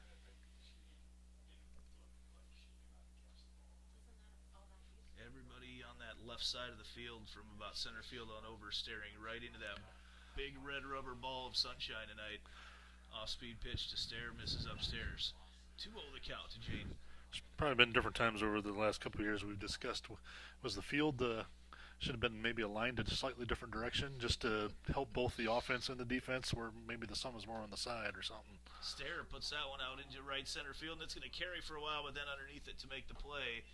Out in right field is, can't see the number out there, but makes the play, but the Jags. It's Laney Danielson that makes the play out there. The Jags put up 4 in the first. As we move to the Top of the second right now. Talk about U.S. Cellular. U.S. Cellular. We care about our customers and communities. As always, tonight's live stream is powered by U.S. Cellular's 5G network, located just north of Northview Middle School and right across from the Ankeny Sonic. Come check out America's locally grown wireless at U.S. Cellular. So the baseball team won their game tonight by 10 runs. And U.S. Cellular also the sponsors of our call of the game, which we had Cade Tomlinson over on the baseball side working the third inning here tonight. Had DJ Vallejo in the booth earlier this week. If you've got someone that would like to come up and call an inning, let us know. We'd love to get some of our youth up here and expose some kids. I know I've got a couple that if they get done with softball practice will be up here later tonight to be on the call. So we'll see if that happens or not. We'll see what time this game gets over as we move to the second inning. Jags all over Marshalltown 4-0. Jess Lathrop in the circle for the Jags. Thanks to each of these sponsors for supporting Centennial Athletics, and if you get a chance, make sure you support their services.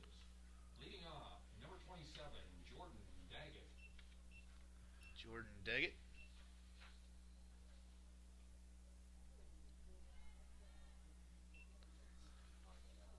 Remember Slam and Jam and Fridays? That's what it sounds like over there. You remember those, Randy? No. It's free daycare on Friday night. Yeah, that was fun. 0-1 the count to Daggett. You know what else did? Pitch bounces in from Fun night. Lathrop. That was by the time my brother and little brother and sister were going through West. Jess Lathrop becomes probably the 5th different pitcher to start this year for the Jags. That would be, it'd be number 5.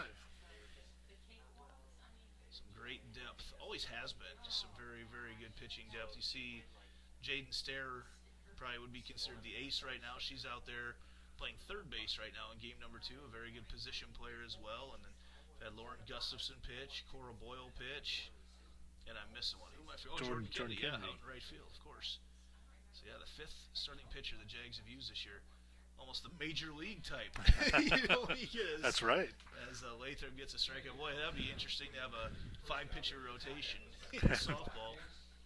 Although this is the week to have it. Man, there's been doubleheaders galore. I think I figured out throughout the course of this week. They have 17, between baseball and softball, 17 different games I'd have a hand in. But it's winding down right now. Yeah, with the softball team having 8 games this week, it's nice to be able to reach into some of that depth and throw different looks and different pitchers out there and get them some experience at the same time. You never know as you get to the postseason who's going to need to be out there to be on the mound for you. Lathrop throwing very well right now in the circle. She up to 3 strikeouts here on the evening. She's got the 3. Yes, she does. That pitch just misses low. Close. Very close.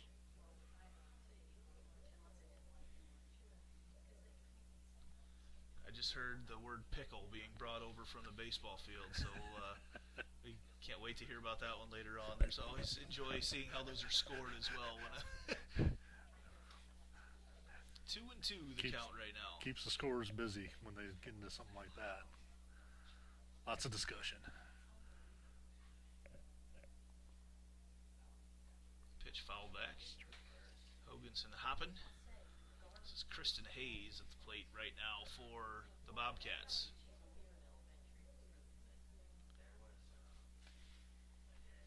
Two count to Hayes.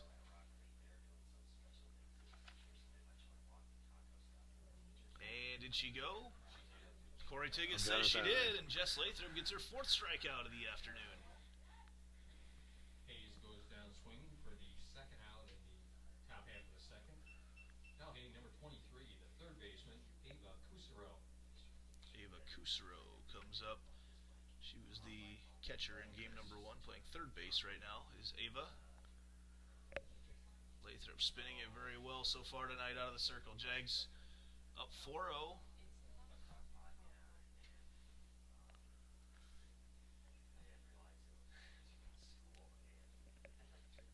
As Paul Bird cleans off the plate.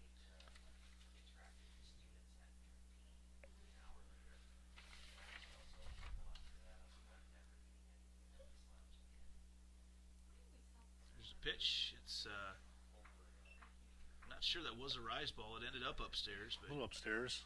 High heat. Kusaro was 1 for 2 first game. Base hit out to left. yeah, Marshalltown hit the ball very well in that game number 1 tonight.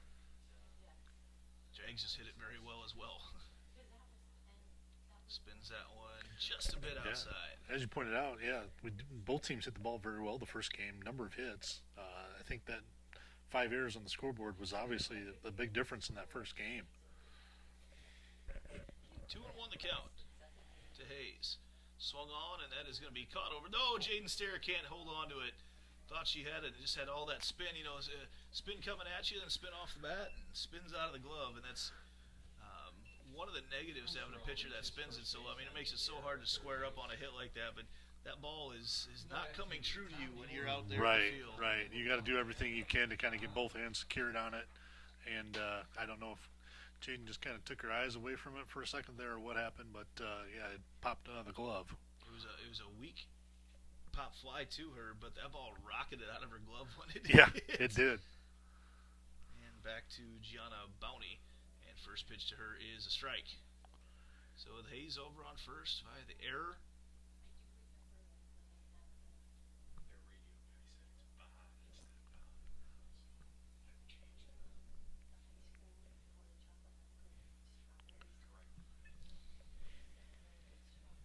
Two outs here in the top of the second. Lathrop. Pitch is fouled off. And see if what Jess has for a punch out pitch here on the 0-2.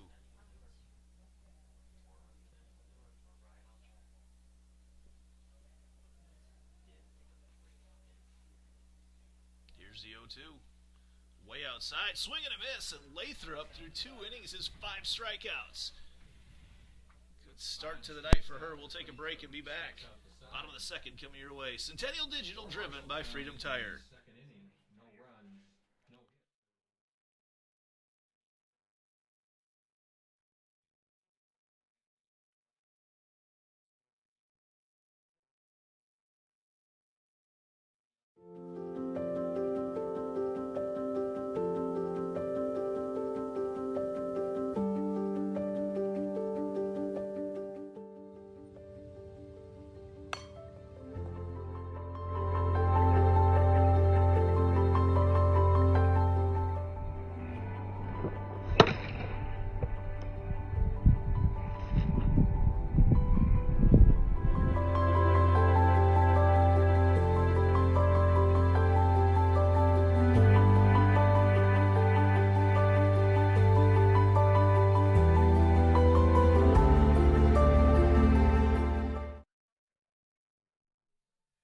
Welcome back as we have our 80s music trivia up here in the booth, and we've got some pros at that. I was trying to think back to these songs that came around when I was 5 years old, and I don't know them quite as well as you guys recognize the tune, though. Always great to be up here in the box, obviously, there with you, Kevin, and Randy Vogel always has some knowledge for us. And if it wasn't for Randy, I wouldn't even know the Braves played baseball, but he always has to keep me updated on what they're doing as well. Yeah, see, that's, they're still the world champs. So.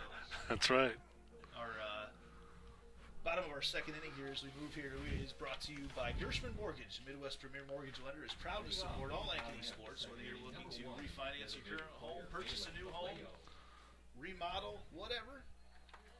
Gershman Mortgage is here to help. With over 65 years in the mortgage industry, we have security, experience, and unmatched service. Visit our Ankeny office Call 515-964-5952 or visit www.gershman.com to get pre-approved today. Gershman Mortgage and MLS number 138063. Bottom of the second inning right now, and it is... Which Vallejo is up to bat? Malin. Malin chops it through. She'll be safe easily. She's so fast. She's got a lot of speed. Malin leads off with an infield single. And back to the top of the order. Mckenzie James. Number 15, the center fielder, Mckenzie James. I think one of these games I'm probably going to get Randy over here on the microphone and let him do the play-by-play for a little while. And he's offered me his mic, and I'm not sure I want that responsibility. He's got a lot more people listening to him. S. Augustine checks the sign here for Mckenzie James. Vallejo goes and won't even get the throw. I believe they would describe that as quicker than a hiccup. Yes.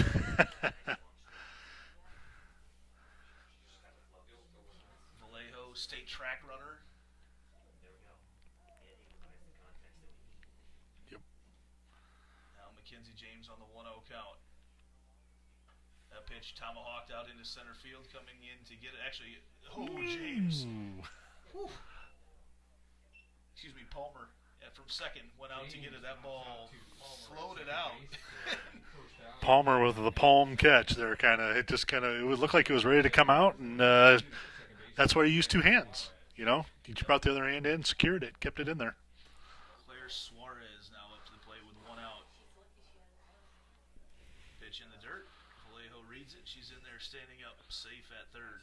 It doesn't take that ball much to sneak away from the catcher to get either Malin or her sister McKenna to move on, because 60 feet gets covered in a hurry by those two.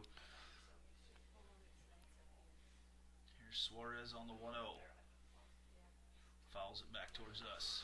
One of the flip sides is with a pitcher that throws a slower speed or a little bit more of a changeup, is that the catcher's got to be a little bit more reactive to some of those that get down in the dirt, once in a while. And like you say, you get a fast runner like Vallejo out there. If it gets in the dirt for a second, they're taking off and taking the next bag. Suarez gets underneath that. That's going to be trouble. Nope, coming in to get it, and the basket catch. Vallejo tags up and is in safe at home.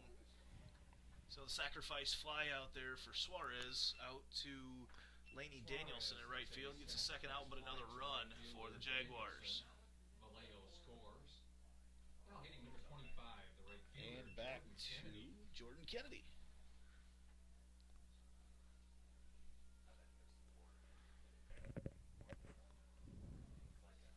How many, real quick, Coach, Lathrop, do we ever have 4 or 5 strikeouts? I had her at 5 with that last one yeah, there. I was thinking that was the case as well. I just saw a tweet that suggested differently, but I had her for 5 as well. So.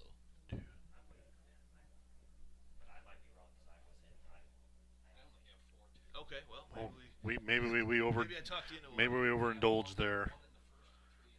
Okay. So 4 strikeouts for Lathrop. I misspoke, but nonetheless a great start Still. for her tonight.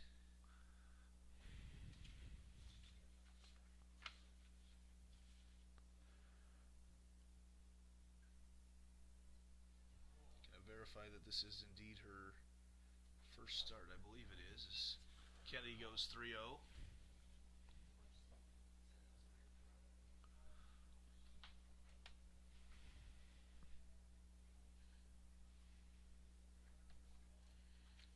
Two outs here in the bottom of the second. Kennedy watches that one.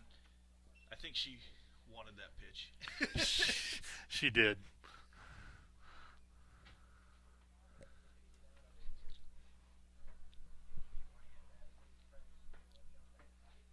And we have our third inning announcers have entered the booth. So stay tuned. You're going to hear some 4th grade softball wisdom coming up here when we get to the top of the third. Our U.S. Cellular called the game.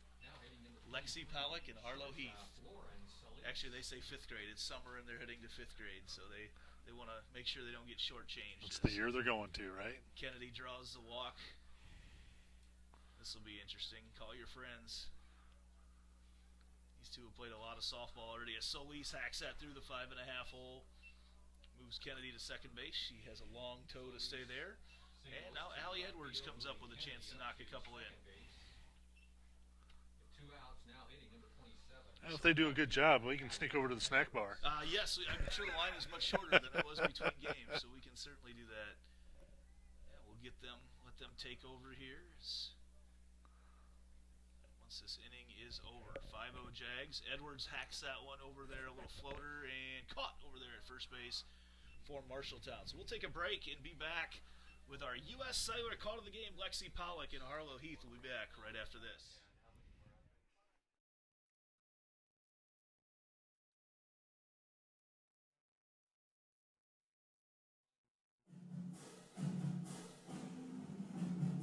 Jaguar softball on Centennial Digital is driven by Freedom Tire, brought to you by these generous local businesses.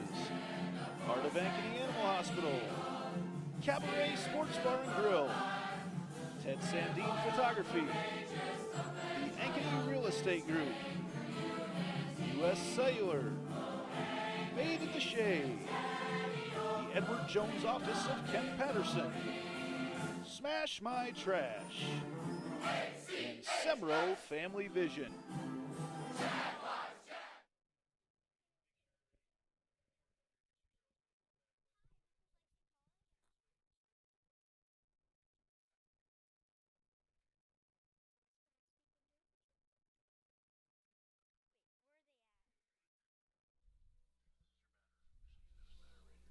Hi, this is Lexi Pollock and Harlow Heath, and we're from the Nebraska Gold 51510U team. playing 12B State. Leading off, Oh yes. third, number 16, Sophie Yonkin. Number 16, Sophie, Yakin. swings and misses for strike one.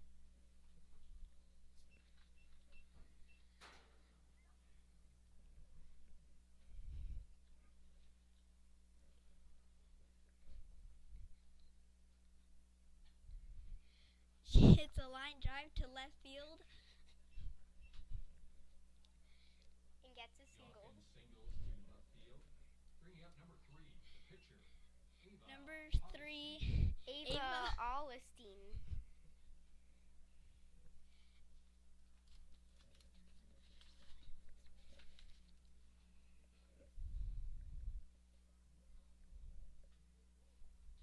Bunt.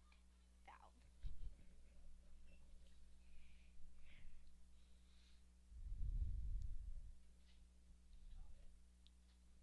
foul ball, strike one. For Ava. Jessica Lathrop is still pitching. She's got 4 strikeouts. Foul Oh my gosh. right to us. Yeah, another foul ball. For strike 2, the count is 0-2.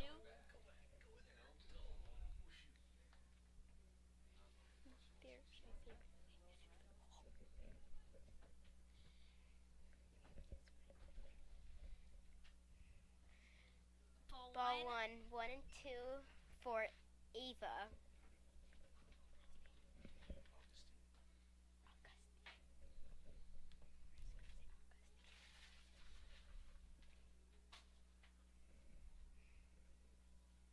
Inside pitch, she fouls it off.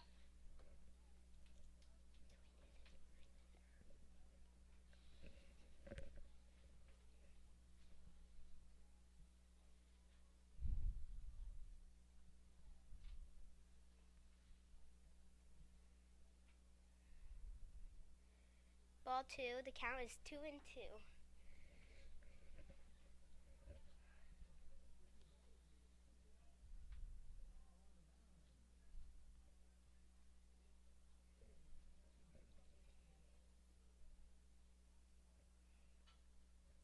Ground ball to short. Runners out at second. Great play, but Augustine grounds out to Solis at short. A nice backhand stab by next? Solis with the throw to second base to force the runner at Number second. 5, First out. Laney Now hitting number Danielson. 5, the right fielder, Laney Danielson. She's playing right field this game. she swings. Pop up to Fly ball short. to shortstop. That's 2 outs for Centennial. Danielson pops up to Solis for out number 2 in the Number top 4, half of the third Jaden inning. Palmer Now hitting number is 4, now the up second baseman, Jaden Palmer. with 2 outs, runner on first. Centennial leads 5-0.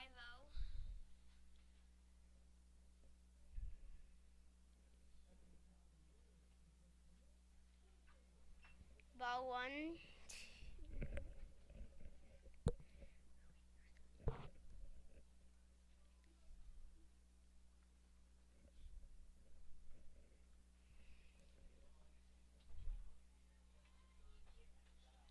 Ball 2. For ball 2. 2-0 is the count. Runner on first, 2 outs.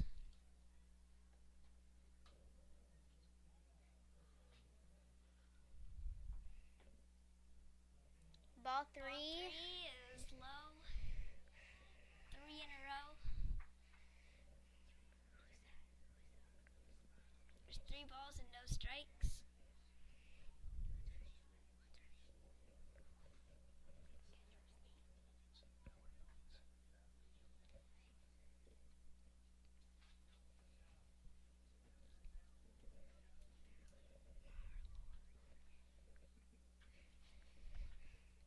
Ball 4 and a walk. Runners advance at first and second.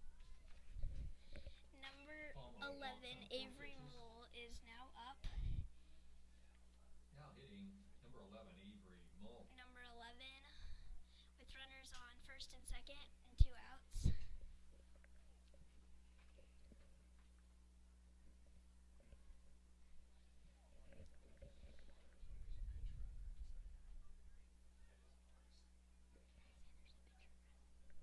And there's a pinch runner at second. Swing and a miss. Strike 1. Count is 0-1. 0-1.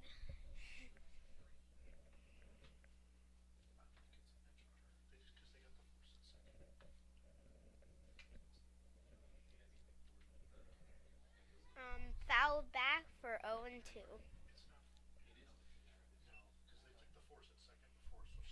High fives. High fives all around. Yes. The count is 0-2 with 2 outs, runner on first and second.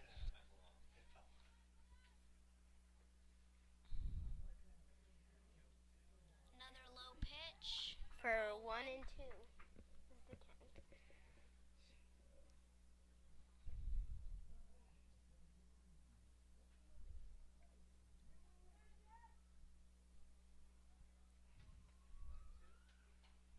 Swings and fouls it off. The count is still 1-2.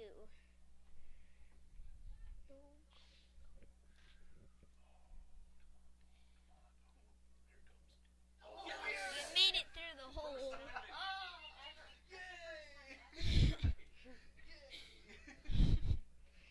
And swing and a miss for Strike 3 3. outs. That's 5 strikeouts for Jessica Lathrop. Strikes out to end the top half How of about the you third. guys? Why don't you hand me your microphone quick, and I'll you and Harlow No share yours real runs quick, and I'll talk to you guys real quick. All right? There's 1 hit, no errors. You guys can just share that microphone and talk into it. All right. So I've got Lexi Pollock, who's my daughter, and Harlow Heath over here, and they've played a lot of softball, as you can tell. These soon-to-be fifth graders here with us tonight. The U.S. Cellular call to the game. Nice job, ladies. Is glad to have you up here. Happy to have you here. But you want to do one more? I don't care. You want to do one more inning with the Jags bat? Sure. Yes. We'll let you do all the Jags bat.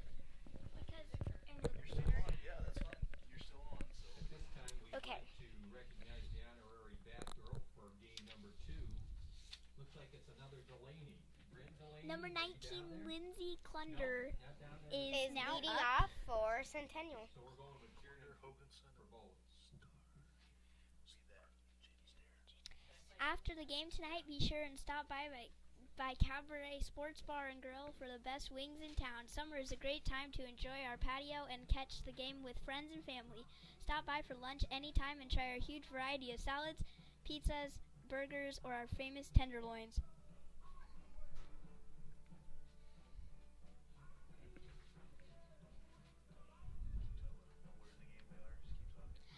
It is the bottom of the third. Centennial leads 5-0.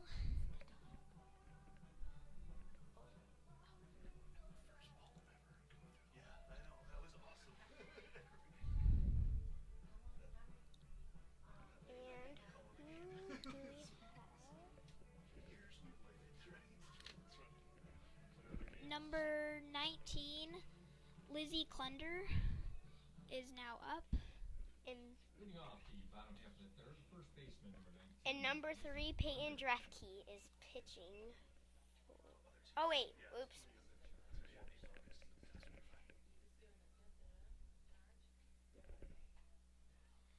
Swings and air for Lizzie the hits a line drive-ish to shortstop, and she makes an error. Now hitting number 32, the catcher, Mallory Hoganson is now up to bat number 32. with a runner on first, no outs.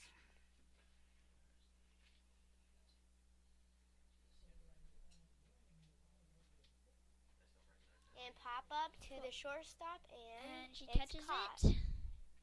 They overthrow first. Overthrow, She decides to stay there. and another Now error by the shortstop. Number 8, Jaden Hoganson pops up to Youngkin at shortstop. Stair. First out. Now hitting number 8, Jaden Stair.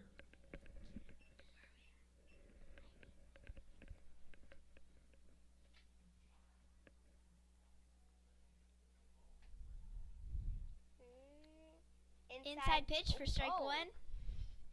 I thought that was too inside. Same. The count is 1-0.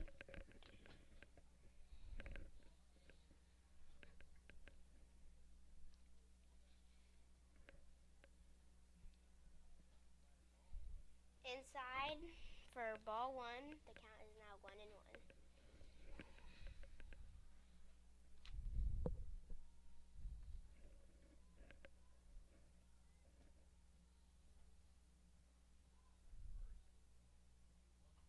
Inside pitch, she swings and fouls it off. Count is now 1-2. Runner on first. With 1 out.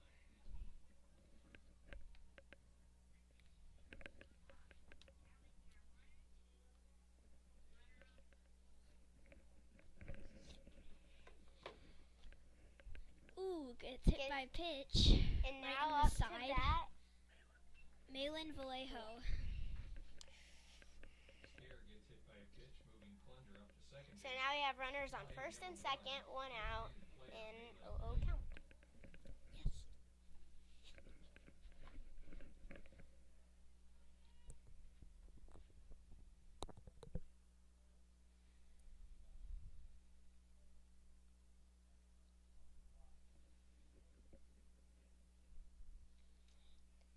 Malin Ball. watches the high pitch. Ball 1.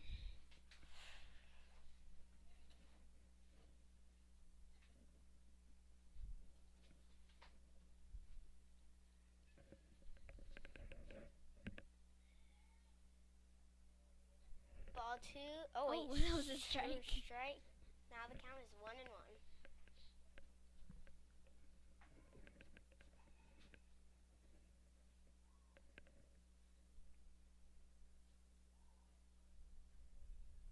Ball misses low, and count is 2-1.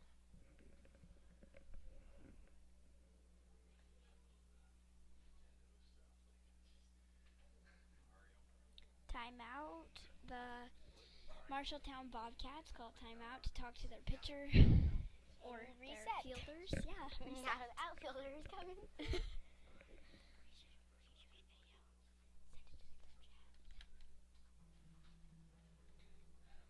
Should we video that or us? Us. Wait to video until we start. So, Now, what do you think about the weather today? yes, it's pretty nice and hot out. Tank Yes, top weather we today. learned that from our practice. Yes. It's hot out. Okay. Lots of drinks of water. Again, the count is 2-1. 1 She out, swings and and fouls it off for strike 2. for the count 2-2.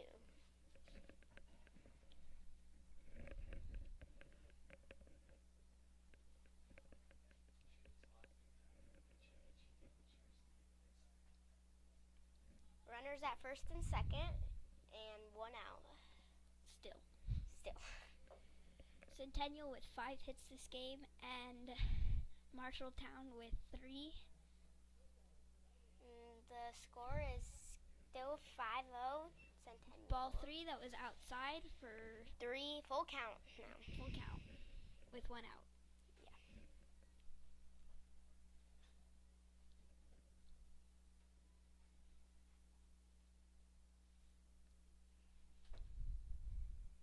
She swings, and bobbles it. air and by our shortstop. And bases are loaded for Mckenzie James. James, number 15. And still 1 out. Yep, still only 1 out. She was a slapper like me. Top of the order, number 15, Mckenzie James. And now it's the top of the order. With bases loaded. Bases loaded, and top of the order, 1 out. Number 15, Mckenzie James. Bottom of the 3rd.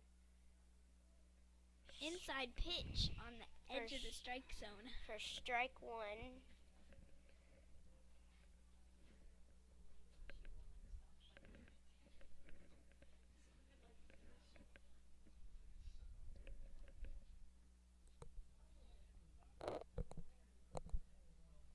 Misses just inside for the count to go 1-1.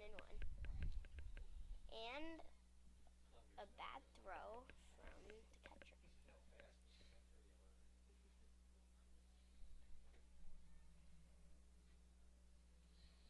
The count is 1-1.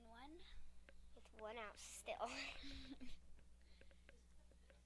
Centennial hasn't scored Misses yet. just this high. inning. Yep, ball For another 2. throwing Another air. overthrow.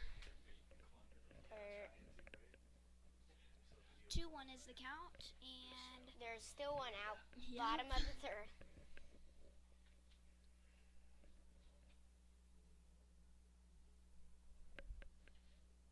swings at And the a inside pitch swing, up the and middle. nice hit. Scores 1. And bases are still loaded. Lizzie And Klunder scores. And now Mckenzie James has a nice hit right up the middle. Klunder. Steer moves to third. Vallejo moves to second. Now hitting number 22, the second baseman, Claire Suarez. Claire Suarez is now up to bat with bases loaded and 1 out. Still 1 out. High This is pitch, high. pass ball. Doesn't decide to steal home. Bases are still loaded.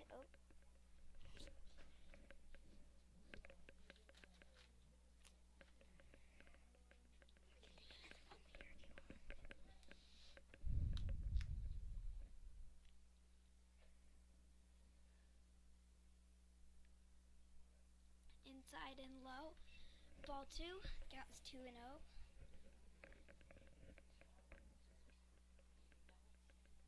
And the score is now 6-0 Centennial.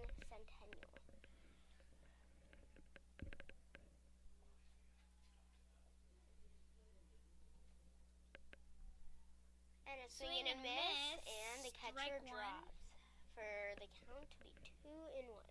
Oh wait, 3-1. Oh wait, no, 2-1. 2-1.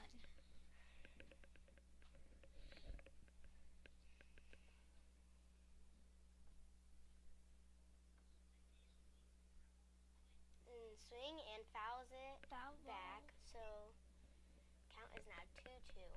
Runners, bases loaded, Still and 1 still out. 1 out.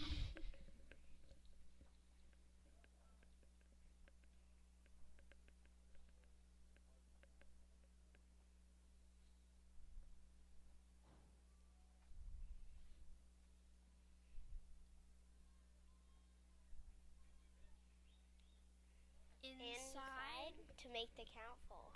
Ball 3. Full count. 3-2. 1 out. What you gonna do? 3-2. What you gonna do?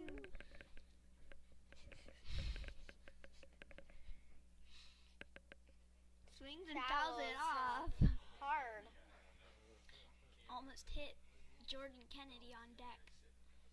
Or the camera guy.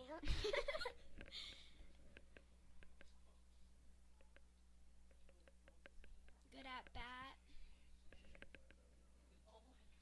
by Claire. Swings Ooh, and nice great hit and foul. Just foul. to Oh, it was left. a great hit. probably would have scored 2. 3.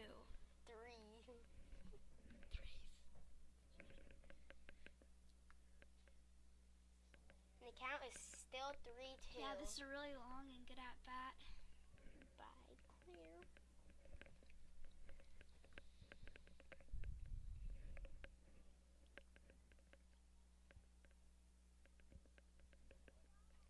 Oh, and another Just foul foul again. to left. She's just ahead of it and inside pitches.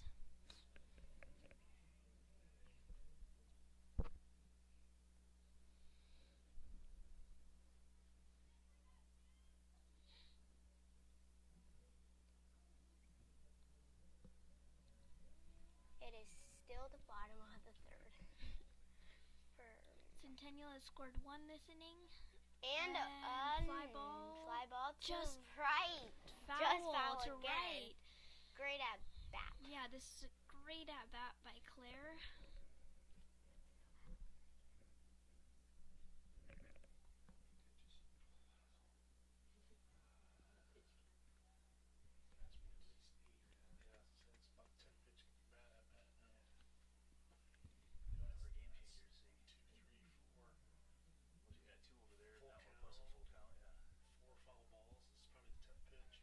And high and a walk. Bases are still loaded. 1 run Number 3, scores. Ava, our pitcher, walks in a run. It was a great at bat by Claire. And Jordan Kennedy, my best friend, is now up to bat. She also plays for Nebraska Gold 515, but 13U with my sister. She's had lots Strike of home 1. runs. Strike 1. She's a Good person. 9th grader. Couldn't think. Inside again 2. for Count is 0-2. Still 1 out. Centennial scored 2 this inning. Bases loaded. Scores 7-0. In the bottom of the third. Centennial has 7 hits, and the Marshalltown Bobcats. And a nice hit. Great hit by Jordan. Oh. Left field can't see it. Scores 2. 2 runs. 2. And a great, single. Great hit by Jordan Kennedy. Lexi's best friend. Yes, my best friend. And 2 runs score. Now we've got number 23, Lawrence Elise. Suarez moves up to second. Now hitting number 23, the shortstop, Lawrence Elise. She's our shortstop.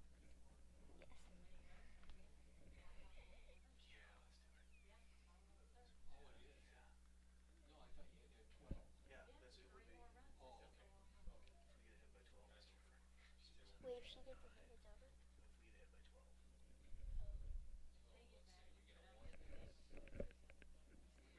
Look at her. Inside pitch. Inside. Ball 1. Was still 1 out. Yes. Still. Centennial has scored 4 this inning. The first inning they scored 4, second inning just 1, and third inning 4 again. So far. And foul back for the count. 1-1-1. It's been 1-1-1 a lot this inning.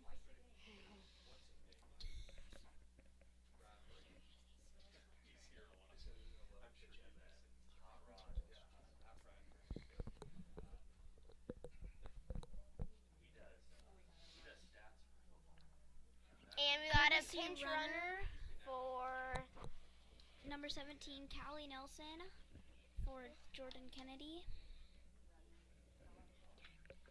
Substitutions in today's game are brought to you by Dr. Stacy Munger and crew at Heart of Ankeny Animal Hospital. That's where my dogs go. Swings at the changeup, I think. Oh, it hits the dugout.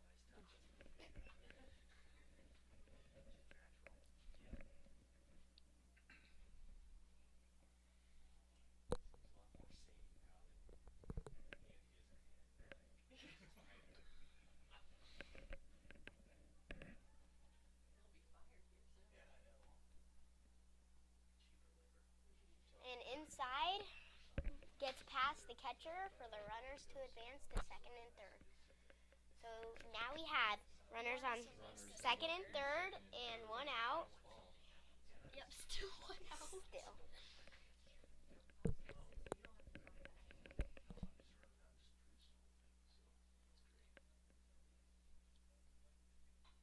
Inside pitch swing to the shortstop for out number RBI. 2.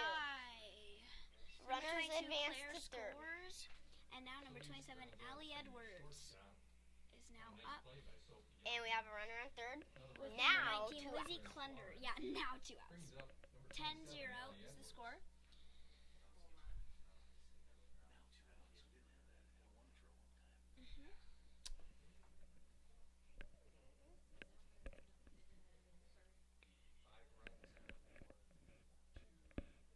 And low pitch for ball 1. This is number 27, Allie Edwards, and number 19, Lizzie Klunder on deck. If we didn't already say that. And that inside pitch for ball 2. High 2-0. inside.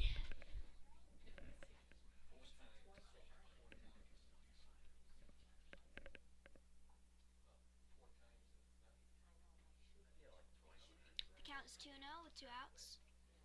And ball 3 3-0. just misses low.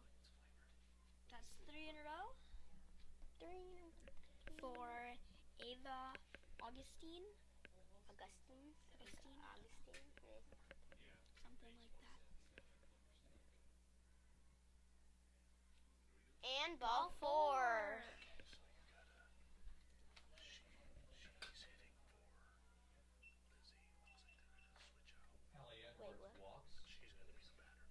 So number 33, Ellie Lorenz is hitting for Lizzie Lizzie Klunder today. with runners on first and third, 2 outs, and an 0-0 count. Centennial. And we also have courtesy pinch runner runner on 20. first. We have 20. No, it's not. Kate has different cleats.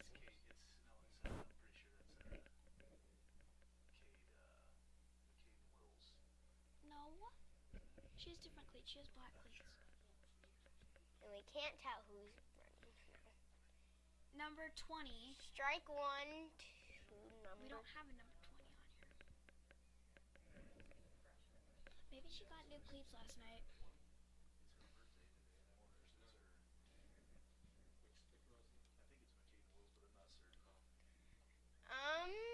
Fly ball to shortstop. She catches it, and that's the end of the bottom of the third.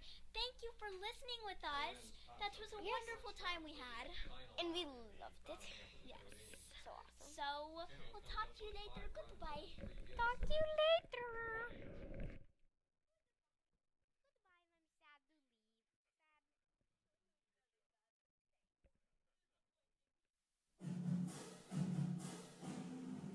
Jaguar softball on Centennial Digital is driven by Freedom Tire and brought to you by these generous local businesses. Picturage Fitness, Weicker Realtors, the 515 Agency, Gershman Mortgage, Lane Family Wealth Management, Sinorama Ankeny, Wendy Thompson, an affiliate of Humble Travel, Springer Floor Care, Sonny's Pizza Bistro, Lamberti Goki Lucci Law, and Lincoln Savings Bank, member FDIC.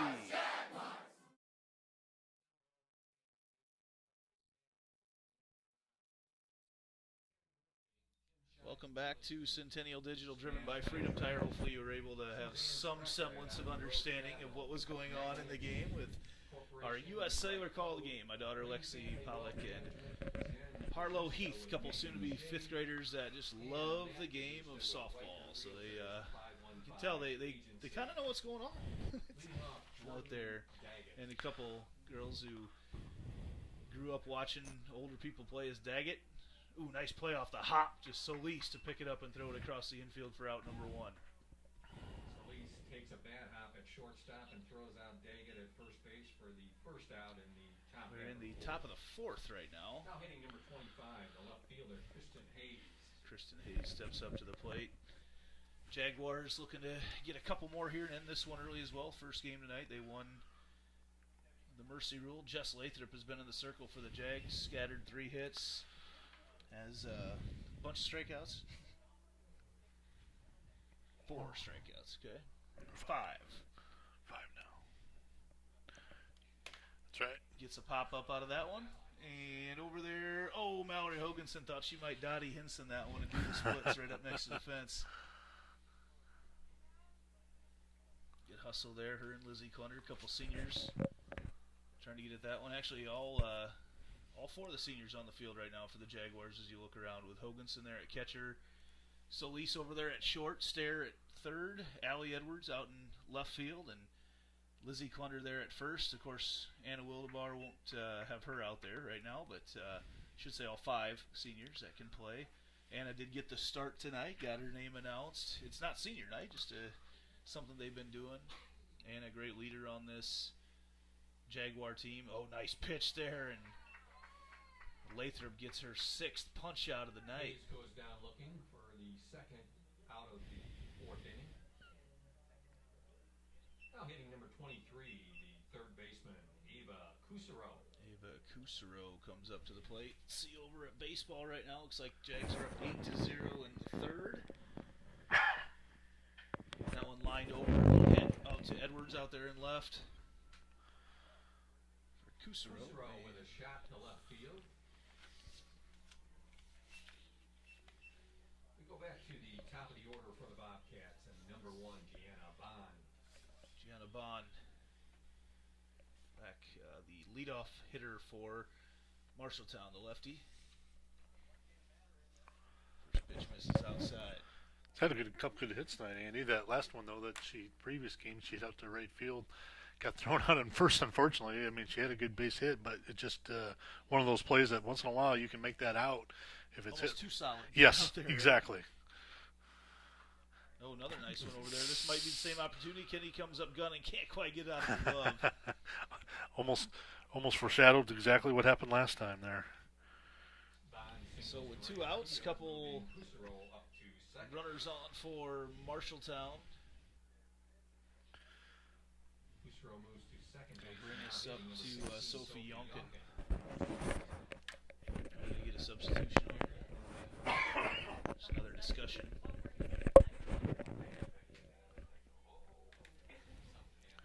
Making sure they're on the same page. Yep. Here's the pitch. That's popped up, and Lathrop going to call it.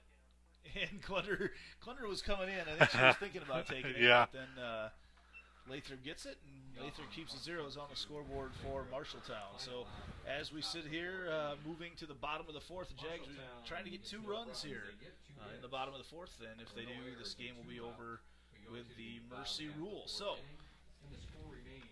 Coach, we got a nice night to watch some softball. We even got to take an inning break from doing our jobs up here. We sure did. Your daughter and friend, they did a great job.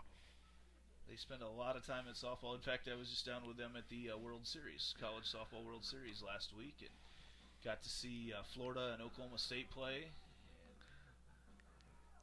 just the atmosphere down there around that whole place is very, very electric. Very cool. I have not made that trip yet, and I have it on we have it on our radar to try to go next year. So let me tell you a little something about the trip. The trip down there is great. The trip back when you leave there at about 8 o'clock at night, not so good.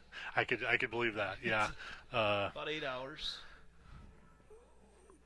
It's probably a little exhausting on the way back, but you try to drive on adrenaline probably a little bit after the experience itself. Little Broadway show tunes radio on Pandora and a little Monster energy drink, and before you know it, it's 4:30 and the sun's coming up in Ankeny. Yeah, I think you mentioned you saw the sunset and then you saw the sunrise in the same 2 sleeps or whatever, not even a sleep. Ooh, Yonkin out there, she didn't see the ball coming No. at her on the coming down. No. So happy birthday tonight to head coach Brett Delaney. I don't know exactly what number it is. I think I got him by a couple of years, but yeah, I don't think he's quite to the ends in the zero yet, but I'm not positive on that. Coach had the girls up there at Polk City at the Creamery last night celebrating with some ice cream when that game got over quite early. Hoganson steps up to the plate. Good to see Mallory playing quite a bit tonight. First pitch misses upstairs for ball 1.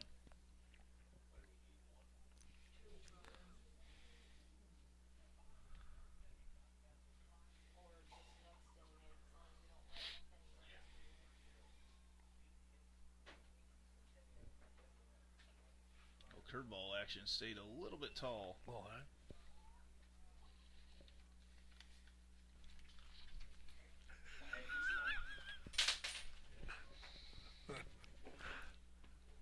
Hoganson digs in, waiting the pitch on the 2-0 delivery. And that missed inside as well. Jags, I think tomorrow, don't think there's any varsity contests. I know the JV is at a tournament at Valley. I don't look too far ahead. I've been operating this whole week without my wife at home, so just taking one day at a time. Had a few surprises along the way, but otherwise doing all right. doing fine. Doing a good job. Yeah, I think they get the night off tomorrow night after a long week. 3 home games, 3 home doubleheaders this week. Yeah, coming up. Or, well, I guess under this week too, yeah. Oh, big cut there from Hoganson. Little off-speed pitch.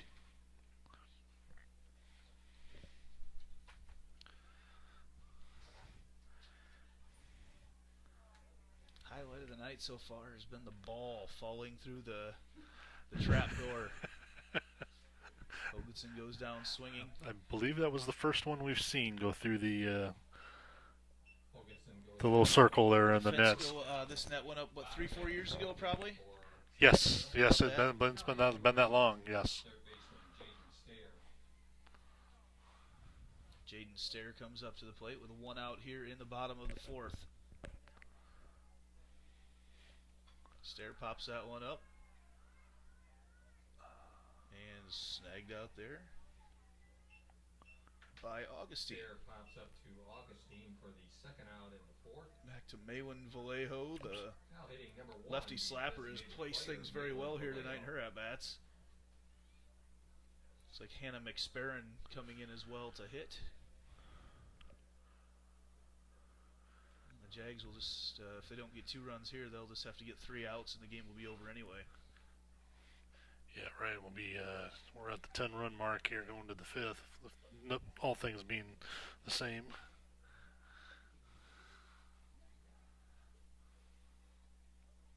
Vallejo 1-0. Leaves that one upstairs. Really, the infield hasn't adjusted to Vallejo being up right now. There's a lot of space between her. She likes to poke that to the shortstop, and she's playing at normal depth right now. And it's so interesting. There she does it again, and she's going to get there. Yeah, she gets there so quick. Yeah, you hit it right at the nail on the head there, Andy. They kind of played almost just basically normal depth, and left-handed little slapper like that, you give them those 2 extra steps, and she's already a step and a half closer on the left side. She's going to beat the throw out every time. Hannah McSparron, another junior, coming up to the plate right now. Now we got Coach Delaney, I don't think, reported the Heart of Ankeny Animal Hospital substitution where Harlow Heath brings her dog. That might be the new tagline. Dr. Munger, a former college softball player herself, always a big fan of the sports. So see her and Bo and their 3 daughters out and about playing stuff all the time. In fact, they're probably over at the batting cages or at the bullpens right now getting some cuts in. Here's the pitch to McSparron, swing and a miss. It looks like, I hate to speak too soon, but it looks like we're going to make it through this broadcast tonight. And after Monday night, I was pretty nervous. Knock on wood. That's great. It's nice to be able to do it. No text over from the baseball side of things as Vallejo gets another stolen base in standing up. 0-2 the count now to McSparron.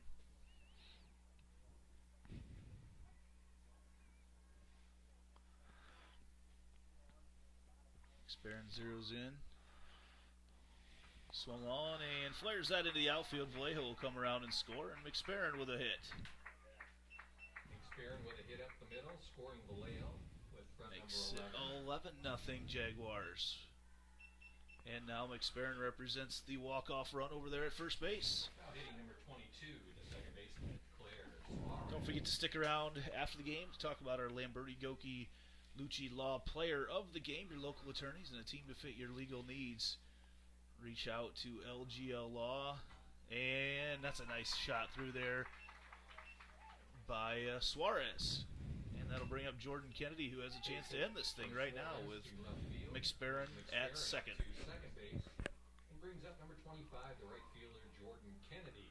Yeah, we just Jordan's need. had a nice night hitting the ball too, hasn't she? Yeah, she's had a couple base hits out there tonight, and has kind of several other players. And it's nice to see some of the other those that don't get out there as much are getting some opportunities tonight. We're gonna have a tough time choosing our LGL Law Player of the Game. There's been a lot of great performances here tonight.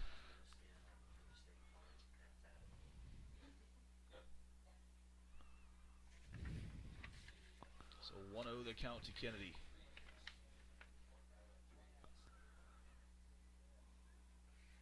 Pitch misses outside for ball 2.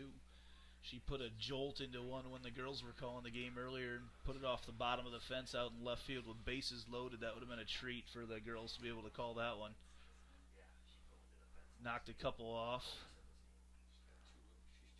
2-0 the count. That misses. Oops. And runners will advance right now. And now the walk-off run standing over at third base in the form of Hannah McSperrin.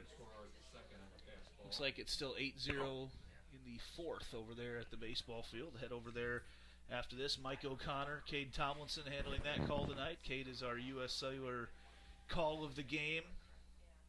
Youngster does a lot of announcing around here. Does a very nice job. Kennedy gets underneath that one, pops it way high in the air, and they misread it in the outfield and then caught. Thought for a second Daggett wasn't going to get it, but now the Jags are 3 outs away from ending this game tonight. We'll be back right after this. By Daggett in center field for the final.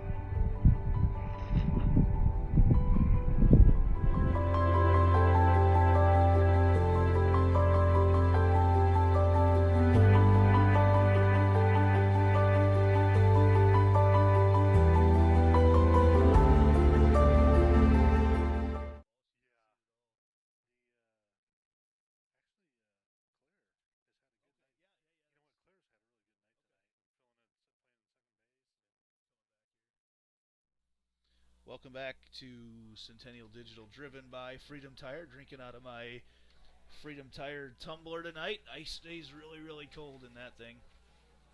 Even if I had some kids sneak in and take a drink out of the water, it just tastes better coming out of the Freedom Tire tumbler.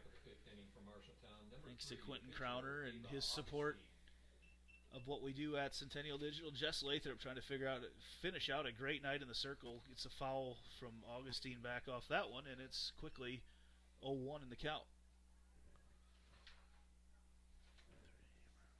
Jaden Stair, another pitcher, comes over from third base and talks to her a little bit. It's been all seniors out on the field. Well, all the seniors are out on the field tonight for the Jaguars, except for the sophomore Lathrop pitching, and that pitch must have missed just a little bit low. 1-1 the count. Jags 11 runs off 11 hits, have committed an error.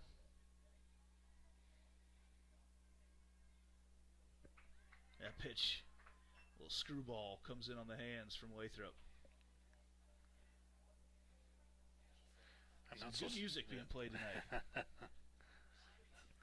I like the choices. Lathrop goes outside in and gets another strikeout. Augustine goes down swinging for the first out in the fifth inning.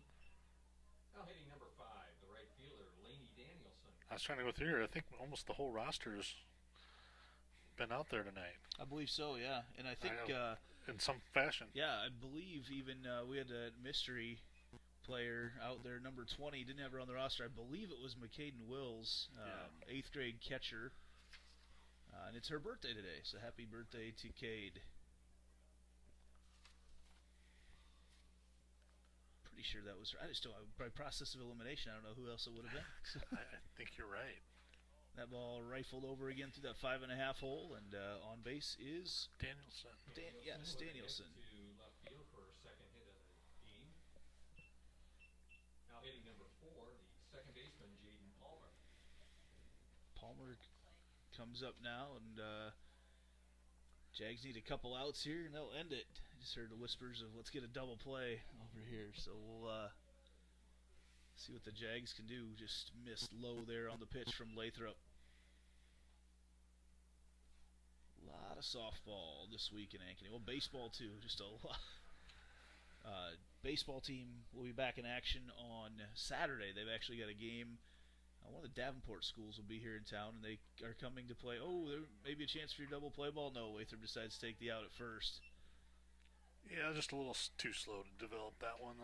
Palmer grounds out. Make the sure out at first. Good play by Lathrop. Danielson moves up to So second now the base. Jags 1 out away. Now the baseball team, it's one of the Davenport schools here. Is it here in town on Saturday? Actually, they play both Centennial and Ankeny. And, so each Ankeny and Centennial are each playing one, but I believe it's Davenport North is coming to play. For them, a doubleheader. There you go. So, Yeah. and it'll be played right here at Centennial. Okay. So, but we will not be carrying that game. Got other obligations, including the 12U state softball tournament. That's how I'll be at this weekend. So Good luck with that. when we're not at softball, we're at softball. 0-1 the count. Lathrop trying to finish this off. Nice pitch. Oh, he called it low. I thought it was a good pitch. Yeah, that was a good pitch. If you grew up in Iowa, you know what summer is about. It's baseball and softball. We're a little different than the rest of the country. Well, we play softball into the summer and baseball into the summer. Yeah, and in some cases, like the last couple of years, a long time into the summer. Yes, yes. And Lathrop's just got him baffled there tonight in the circle. Another strike. Lathrop trying to end this one in style. 1-2 the count. She's mixing it well. Mixing it up very well in the circle tonight. Looks into Hoganson for the sign. Here's a 1-2 delivery. Popped up over there, the shortstop, and actually Stair. No, it's Solis steps in front of Stair and somehow threw that also. Low pops out to Solis. You had Danielson somehow got between the two of them. She weaved right through there. So we'll be back to wrap up this game here on Centennial Digital, driven by Freedom Tire. Jags victorious tonight, 11-0.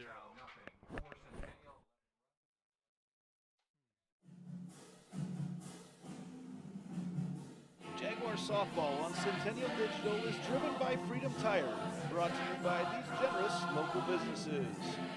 Part of Ankeny Animal Hospital, Cabaret Sports Bar and Grill, Ted Sandine Photography, the Ankeny Real Estate Group, U.S. Cellular, Made in the Shade, the Edward Jones Office of Kent Patterson, Smash My Trash, and Semro Family Vision.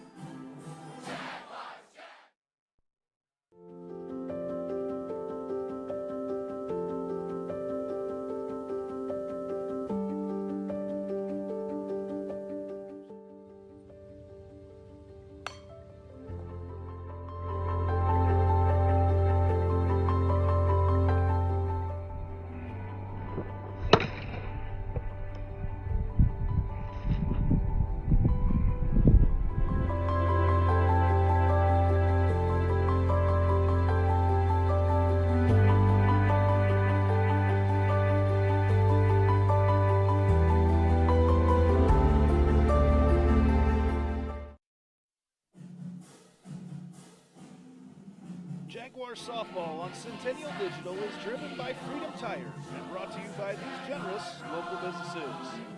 Picturage Fitness, Weicker Realtors, the 515 Agency, Gershman Mortgage, Lane Family Wealth Management, Sinorama Ankeny, Wendy Thompson, an affiliate of Humble Travel, Springer Floor Care, Sonny's Pizza Bistro, Lamberti Goki Lucci Law, and Lincoln Savings Bank, member FDIC. Welcome back to Centennial Digital, driven by Freedom Tire, the post-game show tonight where Centennial beat the Bobcats from Marshalltown. The final score 11-0. Also won the first game here tonight, 14-2, I believe that one was. So Kevin Fisher, watching a game and tracking stats can be difficult, and that's why you take care of it all here. And you're our team doing for us. But for you at home, let Lane Family Wealth Management track your retirement stats so you can enjoy the game of life. Contact Lane Family Wealth Management at 515-322-7971 and set up your free retirement consultation today. And a couple Jags had some really nice nights tonight, Kevin. We did. We had several players. You know, Mckenzie James had a good night. Several at the plate. Cora Boyle. And then I think the one we stood out a little bit was Claire Suarez tonight, jumping into second base. Went 3 for 5 on the night, and I know one of those was kind of a hit that just the shortstop kind of robbed her and made a good play on. And looking at that, and then we had on the mound the second game, Jess Lathrop had a really good night, 6 strikeouts. As we took a look at it, I think we determined that we're going to give the player of the game to Claire Suarez with her effort tonight, both defense and offensively. She put a good night out there at second base for the Jaguars. Yeah, Claire's certainly a player who's taken every advantage of when she can get on the field and has done an outstanding job. So congratulations to Claire, our Lamberti Goki Lucci Law player of the game. So the Jags move on. A couple more wins tonight. It's been a good week overall. The stumble against a very, very good Carlisle team on Tuesday night, but otherwise the Jags 6-1 on the week, so we'll take it. Yeah, that was a good week. It's a long week, and that's, I think, at the beginning of the week, if you said 6-1, coach would have been happy. You like to go undefeated, but I think you'll be very happy going into next week with how they perform this week. That walk-off hit for Lauren Solis on Monday night seems like a long time ago now. It does. It seems like it was a ways back now. So we'll be back in action here. The softball team and us will be back Monday night, which will be a huge game. There will be a lot of people here. It is a rematch of last year's state title game. Fort Dodge, the Dodgers in town.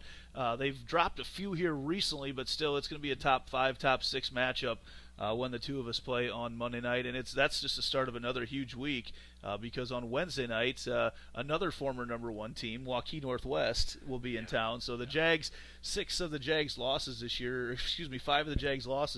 have come to teams that were ranked number 1 at a time. 2 to Fort Dodge, 2 to Waukee Northwest, and 1 to Johnston, who's the current number 1. So Coach Miracle has a great season going down there for Johnston. So Kevin, thanks to you for being up here tonight, and ready. I think it's about bedtime. I'm ready to call it. And actually, maybe I might have time to go over and sing 1 or 2 songs over at the cabaret. We'll see tonight. So, but we want to make sure to thank everybody for watching tonight. Again, the final score: Jags sweep tonight. And happy birthday to Coach Brett Delaney. Our next production on Centennial Digital, driven by Freedom Tire, will be Monday night when we'll be streaming again softball and baseball at the same time. Should be a couple fun doubleheaders with Fort Dodge in town. If you can make it, which we'd love to see you right here, and if you can't, as always, you can catch all the home games right here or on the Central Iowa Sports Network YouTube channel. For Kevin Fisher, I'm Andy Pollock.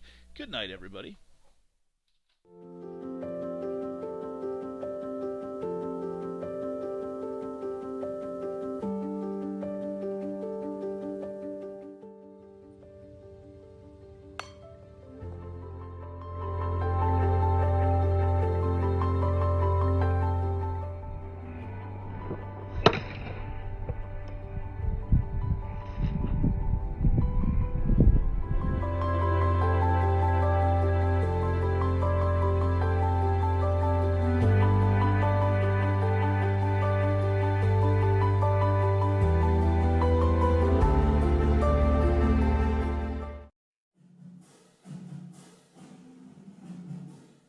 Softball on Centennial Digital is driven by Freedom Tire and brought to you by these generous local businesses: Heart of Ankeny Animal Hospital, Cabaret Sports Bar and Grill, Ted Sandine Photography, the Ankeny Real Estate Group, U.S. Cellular, Bathe at the Shade, the Edward Jones Office of Kent Patterson, Smash My Trash, and Semro Family Vision.